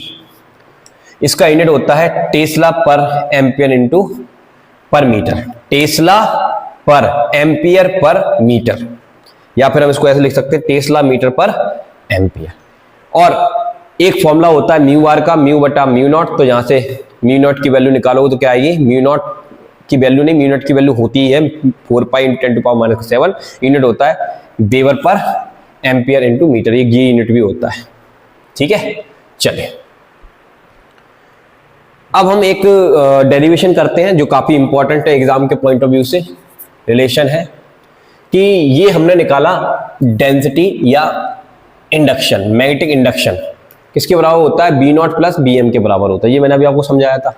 अब बी नॉट की वैल्यू ये होती है, बी एम की वैल्यू ये होती है, ये भी ठीक है। इन दोनों को यहाँ चुपकाया तो ये आ जाएगा बी नॉट कॉमन आएगा तो ये आ जाएगा बेटा। इसके बाद ससेप्टिबिलिटी का फॉर्मूला क्या होता है, आई अपॉन एच होता है, ये आ गया। यहां से आई निकालेंगे तो ये एच का मल्टीप्लाई हो जाएगा तो ये आ जाएगा। अब इस आई को इस आई के स्थान पर रख देंगे तो ये आ जाएगा, इसमें से एच कॉमन आएगा तो ये आ जाएगा। उसके बाद बी का फॉर्मूला होता है म्यू एच, मतलब बी को भी हम ऐसे लिख सकते हैं एच की टर्म्स में, ये आ जाएगा। एच से एच कट जाएगा, यहाँ पर काटा नहीं है, पहले रखा है, काट देंगे तो आपको ये मिलेगा। उसके बाद इस म्यू नॉट को नीचे ले जाएंगे तो ये मिलेगा, और इसको बोलते हैं रिलेटिव परमेबिलिटी ऑफ मीडियम, तो ये आ गया। तो ये रिलेशन काफी इंपॉर्टेंट है रिलेटिव परमेबिलिटी और ससेप्टिबिलिटी में। ठीक है, इसको आप तैयार करिएगा। अब हम बात करते हैं ससेप्टिबिलिटी के बेसिस पर। आपके जो मटेरियल होते हैं वो बेसिकली दो तरह के होते हैं। अब ससेप्टिबिलिटी क्या होती है, पॉजिटिव भी होती है और नेगेटिव भी होती है। इसको थोड़ा समझने का प्रयास करना थोड़ा सा डिफिकल्ट है, ध्यान समझने की कोशिश करना। एक्चुअली में क्या होता है, जैसे ये आपका एक एटम का स्ट्रक्चर मैंने बनाया, ये पॉजिटिव चार्ज पार्टिकल न्यूक्लियस होता है और यहाँ पर आपका इलेक्ट्रॉन होता है। अब इलेक्ट्रॉन दो तरह से गति कर रहा होता है, मोशन कर रहा होता है। एक होता है स्पिन मोशन उसका, जो एटम के चारों तरफ घूम रहा है, और दूसरा ये रोटेशन, अपनी धुरी पर घूमता है। रोटेशन क्या करता है, रोटेशन। ठीक है, रोटेट भी हो रहा है और स्पिन भी कर रहा है, ये सब चीजें होती हैं। अब होता क्या है एक्चुअली में, यहां पर जरा ध्यान समझिएगा आप, कि ससेप्टिबिलिटी नेगेटिव होती है कुछ मटेरियल की, किसी मटेरियल की ससेप्टिबिलिटी पॉजिटिव होती है। नेगेटिव और पॉजिटिव होने का मतलब क्या है, नेगेटिव और पॉजिटिव होने का मतलब ये है कि किसी का स्पिन मोशन के कारण जो मूवमेंट बन रहा है, मान लो वो ऊपर की तरफ बन रहा है, कहां की तरफ बन रहा है, ऊपर की तरफ, और रोटेशन के कारण मूवमेंट जो बन रहा है वो कहां बन रहा है, नीचे की तरफ बन रहा है। तो नेट मूवमेंट तो इसका हो गया जीरो, नेट मूवमेंट तो हो गया जीरो साहब। ठीक है, जीरो हो गया। अब हमने एक अप्लाइड मूवमेंट लगाया, मतलब अप्लाइड फोर्स लगाया। कौन सा फोर्स लगाया, अप्लाइड फोर्स लगाया। भाई ये दोनों चीज पहले से थी, अब हमने अप्लाइड लगा दिया ऊपर की तरफ। कहां की तरफ लगा दिया, ऊपर की तरफ। अब इसमें से क्या होता है, जब हम अप्लाइड लगाते हैं और ये चीज पहले हमको दिख रही थी, इसका रेट कितना है, 0 है। अब दुनिया में एक नियम है, लॉ ऑफ इनर्शिया। अगर कोई ऑब्जेक्ट रेस्ट में है तो रेस्ट में रहेगी, मोशन में तो मोशन में रहेगी। मतलब जो भी उसकी एबिलिटी उसको वो चेंज नहीं करना चाहती है, चेंज नहीं करना चाहती। मतलब यहां पर ये है कि नीचे की तरफ आपका एक मूवमेंट बन रहा है रोटेशन का, ऊपर की तरफ आपका एक मूवमेंट बन रहा है स्पिन का। तो जैसे हम अप्लाइड लगाते हैं तो ये अप्लाइड को अपोज करना चाहती है, तो उसको अपोज करने के लिए क्या करता है, इसका रोटेशन या तो बढ़ जाएगा या घट जाएगा। अगर मान लो इसको अपोज करना है और ये ऊपर की तरफ है, कहां की तरफ है, ऊपर की तरफ है, और उसको घटाना है, तो घटाने के लिए इसको अपना मोशन तेज करना पड़ेगा। और जब वो अपना मोशन तेज करेगा, क्या करेगा, तेज करेगा, तो तेज करेगा तो यहां पर जो रिजल्टेंट आएगा, मान लो ये ऊपर की तरफ स्पिन मोशन है और ये तेज हो गया तो नेट नीचे की तरफ आ गया, तो अब रोटेशन बढ़ गया। अप्लाइड ऊपर की तरफ था, रोटेशन तेज हो गया, जिससे नेट इफेक्ट कहां की तरफ आ गया, नीचे की तरफ आ गया। तो इस केस में आपकी जो ससेप्टिबिलिटी होगी वो नेगेटिव हो जाएगी। कैसी हो जाएगी, नेगेटिव। ठीक है। अब दूसरा केस क्या हो सकता है, मान लीजिए वही चीज मैं लेता हूं, किसी मटेरियल में स्पिन का मूवमेंट ऊपर बन रहा है और रोटेशनल मूवमेंट नीचे की तरफ बन रहा है, और मैग्नेटिक फील्ड आपने ऊपर की तरफ लगा दिया अप्लाइड। ठीक है।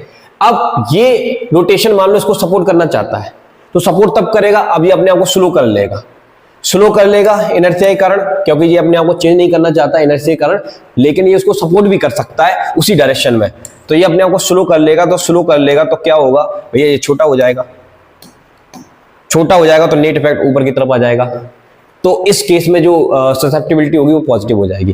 तो ससेप्टिबिलिटी पॉजिटिव और नेगेटिव दोनों तरह की होती है, और जब ससेप्टिबिलिटी आपकी नेगेटिव होती है तो क्या, और पॉजिटिव होती है तो क्या। तो जब आपकी नेगेटिव होती है तो उस केस में जो मटेरियल आपको मिलेगा, जिस टाइप का मटेरियल मिलेगा, उसको डायमैग्नेटिक कहते हैं। जैसे मैंने यहां पर दिखाया एग्जांपल में कि डायमैग्नेटिक का कोई मटेरियल है जिसमें रोटेशन हो रहा है, रोटेशन की मूवमेंट की डायरेक्शन ऊपर की तरफ है और स्पिन के मूवमेंट की डायरेक्शन नीचे की तरफ है। अब आपने अप्लाइड लगा दिया ऊपर की तरफ, तो ये इनर्शिया के कारण इसका अपोज करेगा, तेज घूमकर भी अपोज कर सकता है, स्लो घूमकर भी अपोज कर सकता है।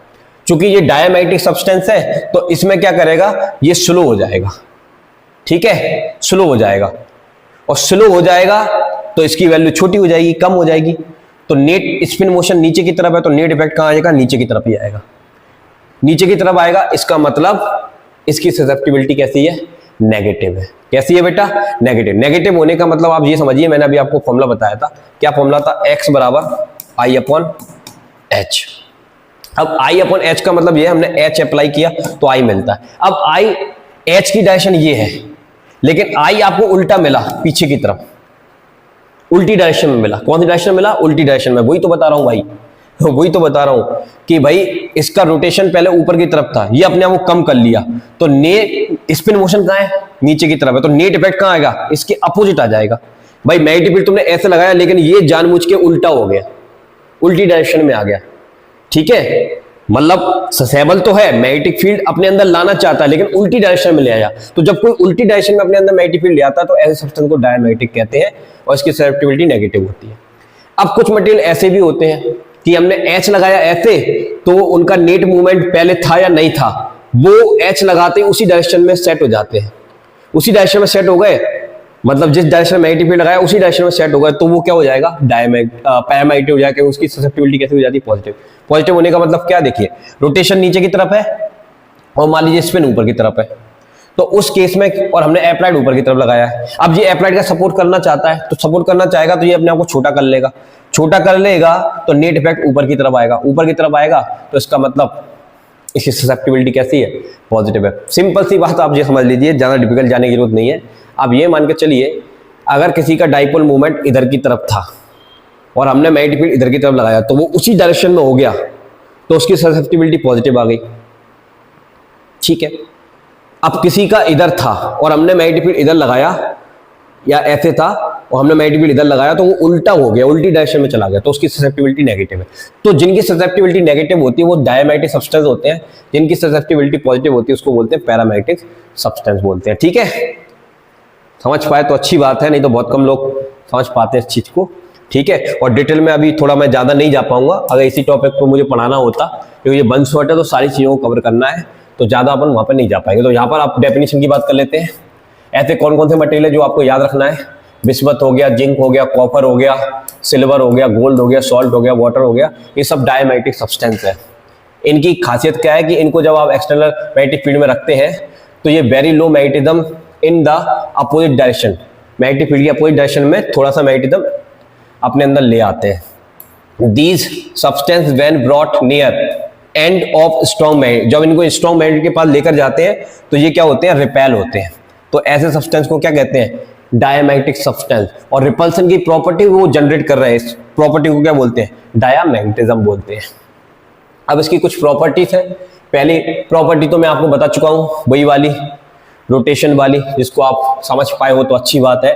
लिखा हुआ है जहां पर, there are no atomic dipoles in diamagnetic material because the resultant magnetic movement of each atom is zero due to pair electron. ठीक है, पेयर इलेक्ट्रॉन का इनका नेट मूवमेंट कितना होता है? जीरो होता है।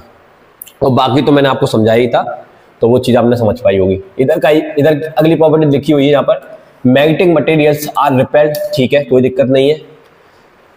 अब भैया यहाँ पर हमने एक नॉर्थ पोल लिया और ये साउथ पोल लिया। यहाँ पर बीच में मैग्नेटिक फील्ड ज्यादा है, तो यहाँ से भागकर जहाँ पर मैग्नेटिक फील्ड कम होगा वहां पर कलेक्ट हो जाएंगे। और जब इसको गैप को बढ़ाओगे तो जहां पर मैग्नेटिक फील्ड कम हो गया, किनारों पर बढ़ गया, तो अब किनारों से भाग के बीच में चले जाएंगे। ठीक है, इसी तरह से एक अपने पास डायमैग्नेटिक सब्सटेंस है जिसको मैग्नेटिक फील्ड में लटकाते हैं, तो मैग्नेटिक फील्ड की डायरेक्शन कहाँ होती है भाई? नॉर्थ से साउथ की तरफ होती है। तो ये उल्टी डायरेक्शन में मैग्नेटिक फील्ड लाने के लिए कैसे हो जाते हैं? परपेंडिकुलर हो जाते हैं। ये मैग्नेटिक फील्ड की डायरेक्शन है, उसके परपेंडिकुलर आ जाते हैं, रिपेल होकर ऐसे खड़े हो जाते हैं। तो वही बात यानी की है, a rod of diamagnetic material comes to rest when its length perpendicular to the direction of magnetic field. ठीक है, जैसे पानी को हम यू शेप वाली ट्यूब में भर दें और यहाँ पर मैग्नेट लगा दें तो ये मैग्नेट से रिपेल होते थे नीचे चले जाएंगे, बात वही है।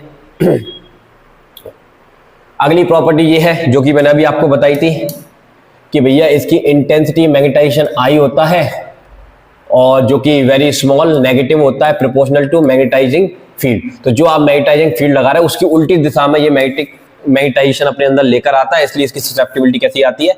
नेगेटिव आती है। तो यहाँ पर लिखा हुआ है मैग्नेटिक ससेप्टिबिलिटी कैसी होती है इसकी? अरे क्या हो गया बोर्ड को? हाँ, तो इसकी मैग्नेटिक ससेप्टिबिलिटी कैसी होती है? स्मॉल होती है और नेगेटिव होती है। अगली चीज क्या है? The relative permeability mu R is slightly less than unit, एक से थोड़ी सी कम होती है। अगला पॉइंट क्या लिखा हुआ है? These material are independent of temperature. याद रखना, ये टेम्परेचर पे डिपेंड नहीं करते हैं, टेम्परेचर पे डिपेंड नहीं करते हैं, मतलब टेम्परेचर बढ़ाने से इन पर कोई इफेक्ट नहीं पड़ता, इनके मैग्नेटिज्म पर कोई इफेक्ट नहीं पड़ता। और वो टेम्परेचर होता है क्यूरी लॉ, क्यूरी लॉ के द्वारा। अभी बताएंगे क्यूरी लॉ क्या होता है। ठीक है, तो ये वही वाली बात लिखी कि भैया टेम्परेचर पे डिपेंड नहीं करता, जो मैं आपको ऑलरेडी बता चुका हूँ। और ये diamagnetism is possible for solid, liquid, gases, तीनों के लिए पॉसिबल होता है। अब इधर आइए पैरामैग्नेटिक सब्सटेंस की बात करते हैं। अब पैरामैग्नेटिक सब्सटेंस वो सब्सटेंस होते हैं जिसकी ससेप्टिबिलिटी कैसी होती है? पॉजिटिव होती है, यानी कि इसका डाइपोल मूवमेंट सेट हो जाता है मैग्नेटिक फील्ड की डायरेक्शन में। तो अब जरा ध्यान देखना, इसके एग्जांपल एल्यूमिनियम है, सोडियम है, प्लेटिनम है, ये सब इसके एग्जांपल है, ऑक्सीजन वगैरह। इसको जब हम प्लेस करते हैं मैग्नेटिक फील्ड में तो ये मैग्नेटिक फील्ड डायरेक्शन में थोड़ा सा मैग्नेटिज्म अपने अंदर ले आते हैं और स्ट्रॉन्ग मैग्नेटिक तरफ अट्रैक्ट हो जाते हैं। ऐसे सब्सटेंस को बोलते हैं पैरामैग्नेटिक सब्सटेंस, और उसकी इस प्रॉपर्टी को क्या कहा जाता है? पैरामैग्नेटिज्म कहा जाता है। तो जब आपने मैग्नेटिक एक्सटर्नल मैग्नेटिक फील्ड नहीं लगाया होता तो इनका नेट डाइपोल मूवमेंट जीरो होता है। कितना होता है? जीरो। और जैसे ही मैग्नेटिक फील्ड लगाओगे तो ये 70 हो जाते हैं मैग्नेटिक फील्ड डायरेक्शन में, तो नेट डाइपोल मूवमेंट इसमें आ जाता है। ठीक है, चलिए अब प्रॉपर्टी की बात करें तो सेम थिंग, फिर से वही वाली प्रॉपर्टीज है। ये वाली चीज मैं पहले ही समझा चुका हूं आपको, तो इस पर ज्यादा बहस नहीं करेंगे। अब इस प्रॉपर्टी पे आइए। The substance are weakly attract by magnetic field. ठीक है, क्या लिखा हुआ दूसरा? Non uniform external magnetic field, जैसे कि ये है, यहां पर अभी मैग्नेटिक फील्ड स्ट्रॉन्ग है। कहां पर स्ट्रॉन्ग है? यहां पर एंड्स पर। तो यहां पर ज्यादा पास में आ जाएंगे, जहां पर खड़े हो जाएंगे। ठीक है, यहां पर वीक है तो वीक से चलकर कहां चले जाएंगे, स्ट्रांग की तरफ चले जाएंगे। और यहां पर क्या है भैया, यहां पर बीच में कैसा है, हाई है, और किनारों पर कैसा है, लो है। तो किनारों से चलकर कहां चले जाएंगे, बीच में। कहने का मतलब ये है, यहां पर मैग्नेटिक फील्ड हाई होगा, वहां की तरफ मूव करेंगे, यहां पर मैग्नेटिक फील्ड हाई होगा, वहां की तरफ मूव करेंगे। तो जब आप इनके बीच का स्पेस कम करते हो तो बीच में ये जो भी मटेरियल है कौन सा पैरामैग्नेटिक, वो यहाँ पर कलेक्ट हो जाएगा, और जब स्पेस बढ़ाते हो तो वो यहाँ पर कलेक्ट हो जाएगा। फिर उसके बाद एंड्स पर मैग्नेटिक फील्ड ज्यादा हो जाता है। ठीक है, पैरामैग्नेटिक सब्सटेंस को वही मैग्नेटिक फील्ड में लटकाते हैं तो वो पैरेलल हो जाता है, मैग्नेटिक फील्ड की डायरेक्शन में आ जाता है। यू शेप में डालेंगे तो अट्रैक्ट होता है। अगला पॉइंट क्या है, intensity of magnetization is very small, positive होता है और डायरेक्टली प्रोपोर्शनल होता है मैग्नेटाइजिंग फील्ड के। ठीक है, कि जैसे जैसे आप फील्ड बढ़ाते जाओगे, एच लगाते जाओगे और आई मिलता जाएगा, एच लगाते जाओगे आई मिलता जाएगा, इसका मतलब ये होता है। Magnetising field lines denser inside paramagnetic substance, तो अंदर बहुत ज्यादा होती है, डेंसर होती है, ये इनका कहना है। Magnetisation of paramagnetic substance is inversely proportional to absolute temperature. Yes भाई साहब, जो इसकी ससेप्टिबिलिटी है वो टेम्परेचर के क्या होती है, इनवर्सली प्रोपोर्शनल होती है। अगर आप टेम्परेचर को बढ़ाएंगे तो ससेप्टिबिलिटी घटेगी, टेम्परेचर को घटाएंगे तो ससेप्टिबिलिटी बढ़ेगी। इसी को क्यूरी टेम्परेचर या क्यूरी लॉ भी कहते हैं। ठीक है, और एक और चीज आपको याद रखनी है, मैग्नेटिक ससेप्टिबिलिटी स्मॉल होती है और पॉजिटिव होती है। The relative permeability mu R is slightly greater than 1। ठीक है, चलो अब इसमें एक लॉ आता है, क्यूरी लॉ। मैंने अभी आपको बताया था, जो क्यूरी लॉ होता है वो ससेप्टिबिलिटी जो होती है प्रोपोर्शनल होती है एब्सोल्यूट टेम्परेचर के। ठीक है, और क्यूरी टेम्परेचर वो टेम्परेचर होता है जिस टेम्परेचर पर आकर कोई भी फेरोमैग्नेटिक सब्सटेंस पैरामैग्नेटिक सब्सटेंस में कन्वर्ट हो जाता है, मतलब उसकी मैग्नेटिक प्रॉपर्टी खत्म होना स्टार्ट हो जाती है, जो कि अभी आपको फेरोमैग्नेटिक सब्सटेंस के बारे में मैं बताऊंगा। ठीक है, चलो अब हम बात करते हैं फेरोमैग्नेटिक सब्सटेंस की। तो एक्चुअल में फेरोमैग्नेटिक सब्सटेंस वो सब्सटेंस होते हैं जिसमें एक्चुअल में मैग्नेट की प्रॉपर्टी पाई जाती है, जैसे आपका आयरन हो गया, कोबाल्ट हो गया, निकेल हो गया, जिसमें पाई जाती है। इनको आप मैग्नेटिक फील्ड में रख दोगे, अगर आपका मैग्नेटिक फील्ड स्ट्रांग भी नहीं है तब भी ये अट्रैक्ट हो जाएंगे। तो ऐसे सभी मटेरियल को फेरोमैग्नेटिक सब्सटेंस कहते हैं और उनकी प्रॉपर्टी को क्या कहते हैं, फेरोमैग्नेटिज्म कहते हैं। इसका पहला जो पॉइंट है वो क्या लिखा है, the atoms of ferromagnetic substance have permanent dipole movement. इनमें एक परमानेंट डाइपोल मूवमेंट होता है, प्रेजेंट इन डोमेन्स, डोमेन्स के फॉर्म में होता है। किसके फॉर्म में होता है, डोमेन्स। डोमेन्स क्या होते हैं, थोड़ा सा मैं आपको दिखाता हूं, यहां पर आइए। इस तरह से आपको डोमेन्स देखने को मिलेंगे, दिस, ये ऐसे डोमेन्स होते हैं, मतलब एलिमेंट्री मैग्नेट को ही अपन कहते हैं डोमेन्स। तो ये इसके अंदर बहुत सारे डोमेन्स होते हैं, ये एक तरह से डोमेन्स है। यहाँ पर कुछ मैग्नेटिक मूवमेंट ऐसे, कुछ ऐसे, तो ये नेट हो गया 0। और जब इस चीज को आप, इस मटेरियल को कहाँ रखते हो, मैग्नेटिक फील्ड में रखते हो, तो ये सब मैग्नेटिक फील्ड के डायरेक्शन में अलाइन हो जाते हैं। देखो इस तरह से एरो हो जा रहा है इधर की तरफ। ठीक है, इनको डोमेन्स कहते हैं। ठीक है, एलिमेंट्री मैग्नेट्स की ग्रुप को क्या कहते हैं, डोमेन्स कहते हैं, सीधी सी बात ये। तो फेरोमैग्नेटिक सब्सटेंस के अंदर क्या होते हैं, डोमेन्स होते हैं। क्या होते हैं बेटा, डोमेन्स। अच्छा, ये क्या चीज है, atomic dipole in ferromagnetic substance are oriented in the same direction as the external magnetic field. तो जब आप एक्सटर्नल मैग्नेटिक फील्ड लगाओगे तो उसी की डायरेक्शन में सेट हो जाएंगे। अगली प्रॉपर्टी क्या कहती है, the magnetic dipole movement is large is in the direction of the magnetising field. Yes, magnetic dipole movement large होता है जिस डायरेक्शन में मैग्नेटिक फील्ड आपने लगाया है। दूसरा क्या लिखा है, the intensity of magnetization is very large, positive भी होती है और वेरी होती है लीनियरली विथ मैग्नेटाइजिंग फील्ड। तो ये भी आपका एच आई के प्रोपोर्शनेट है, जैसे जैसे एच बढ़ाते जाओगे आई बढ़ता चला जाएगा और पॉजिटिव भी होता है। आगे क्या लिखा हुआ है यहाँ पर, the magnetic susceptibility very large होती है और पॉजिटिव होती है, यानी कि आप थोड़ा सा मैग्नेटिक फील्ड भी लगाओगे ना, तुरंत सारे डोमेन्स एक दिशा में सेट हो जाएंगे। ठीक है, चलिए ओके।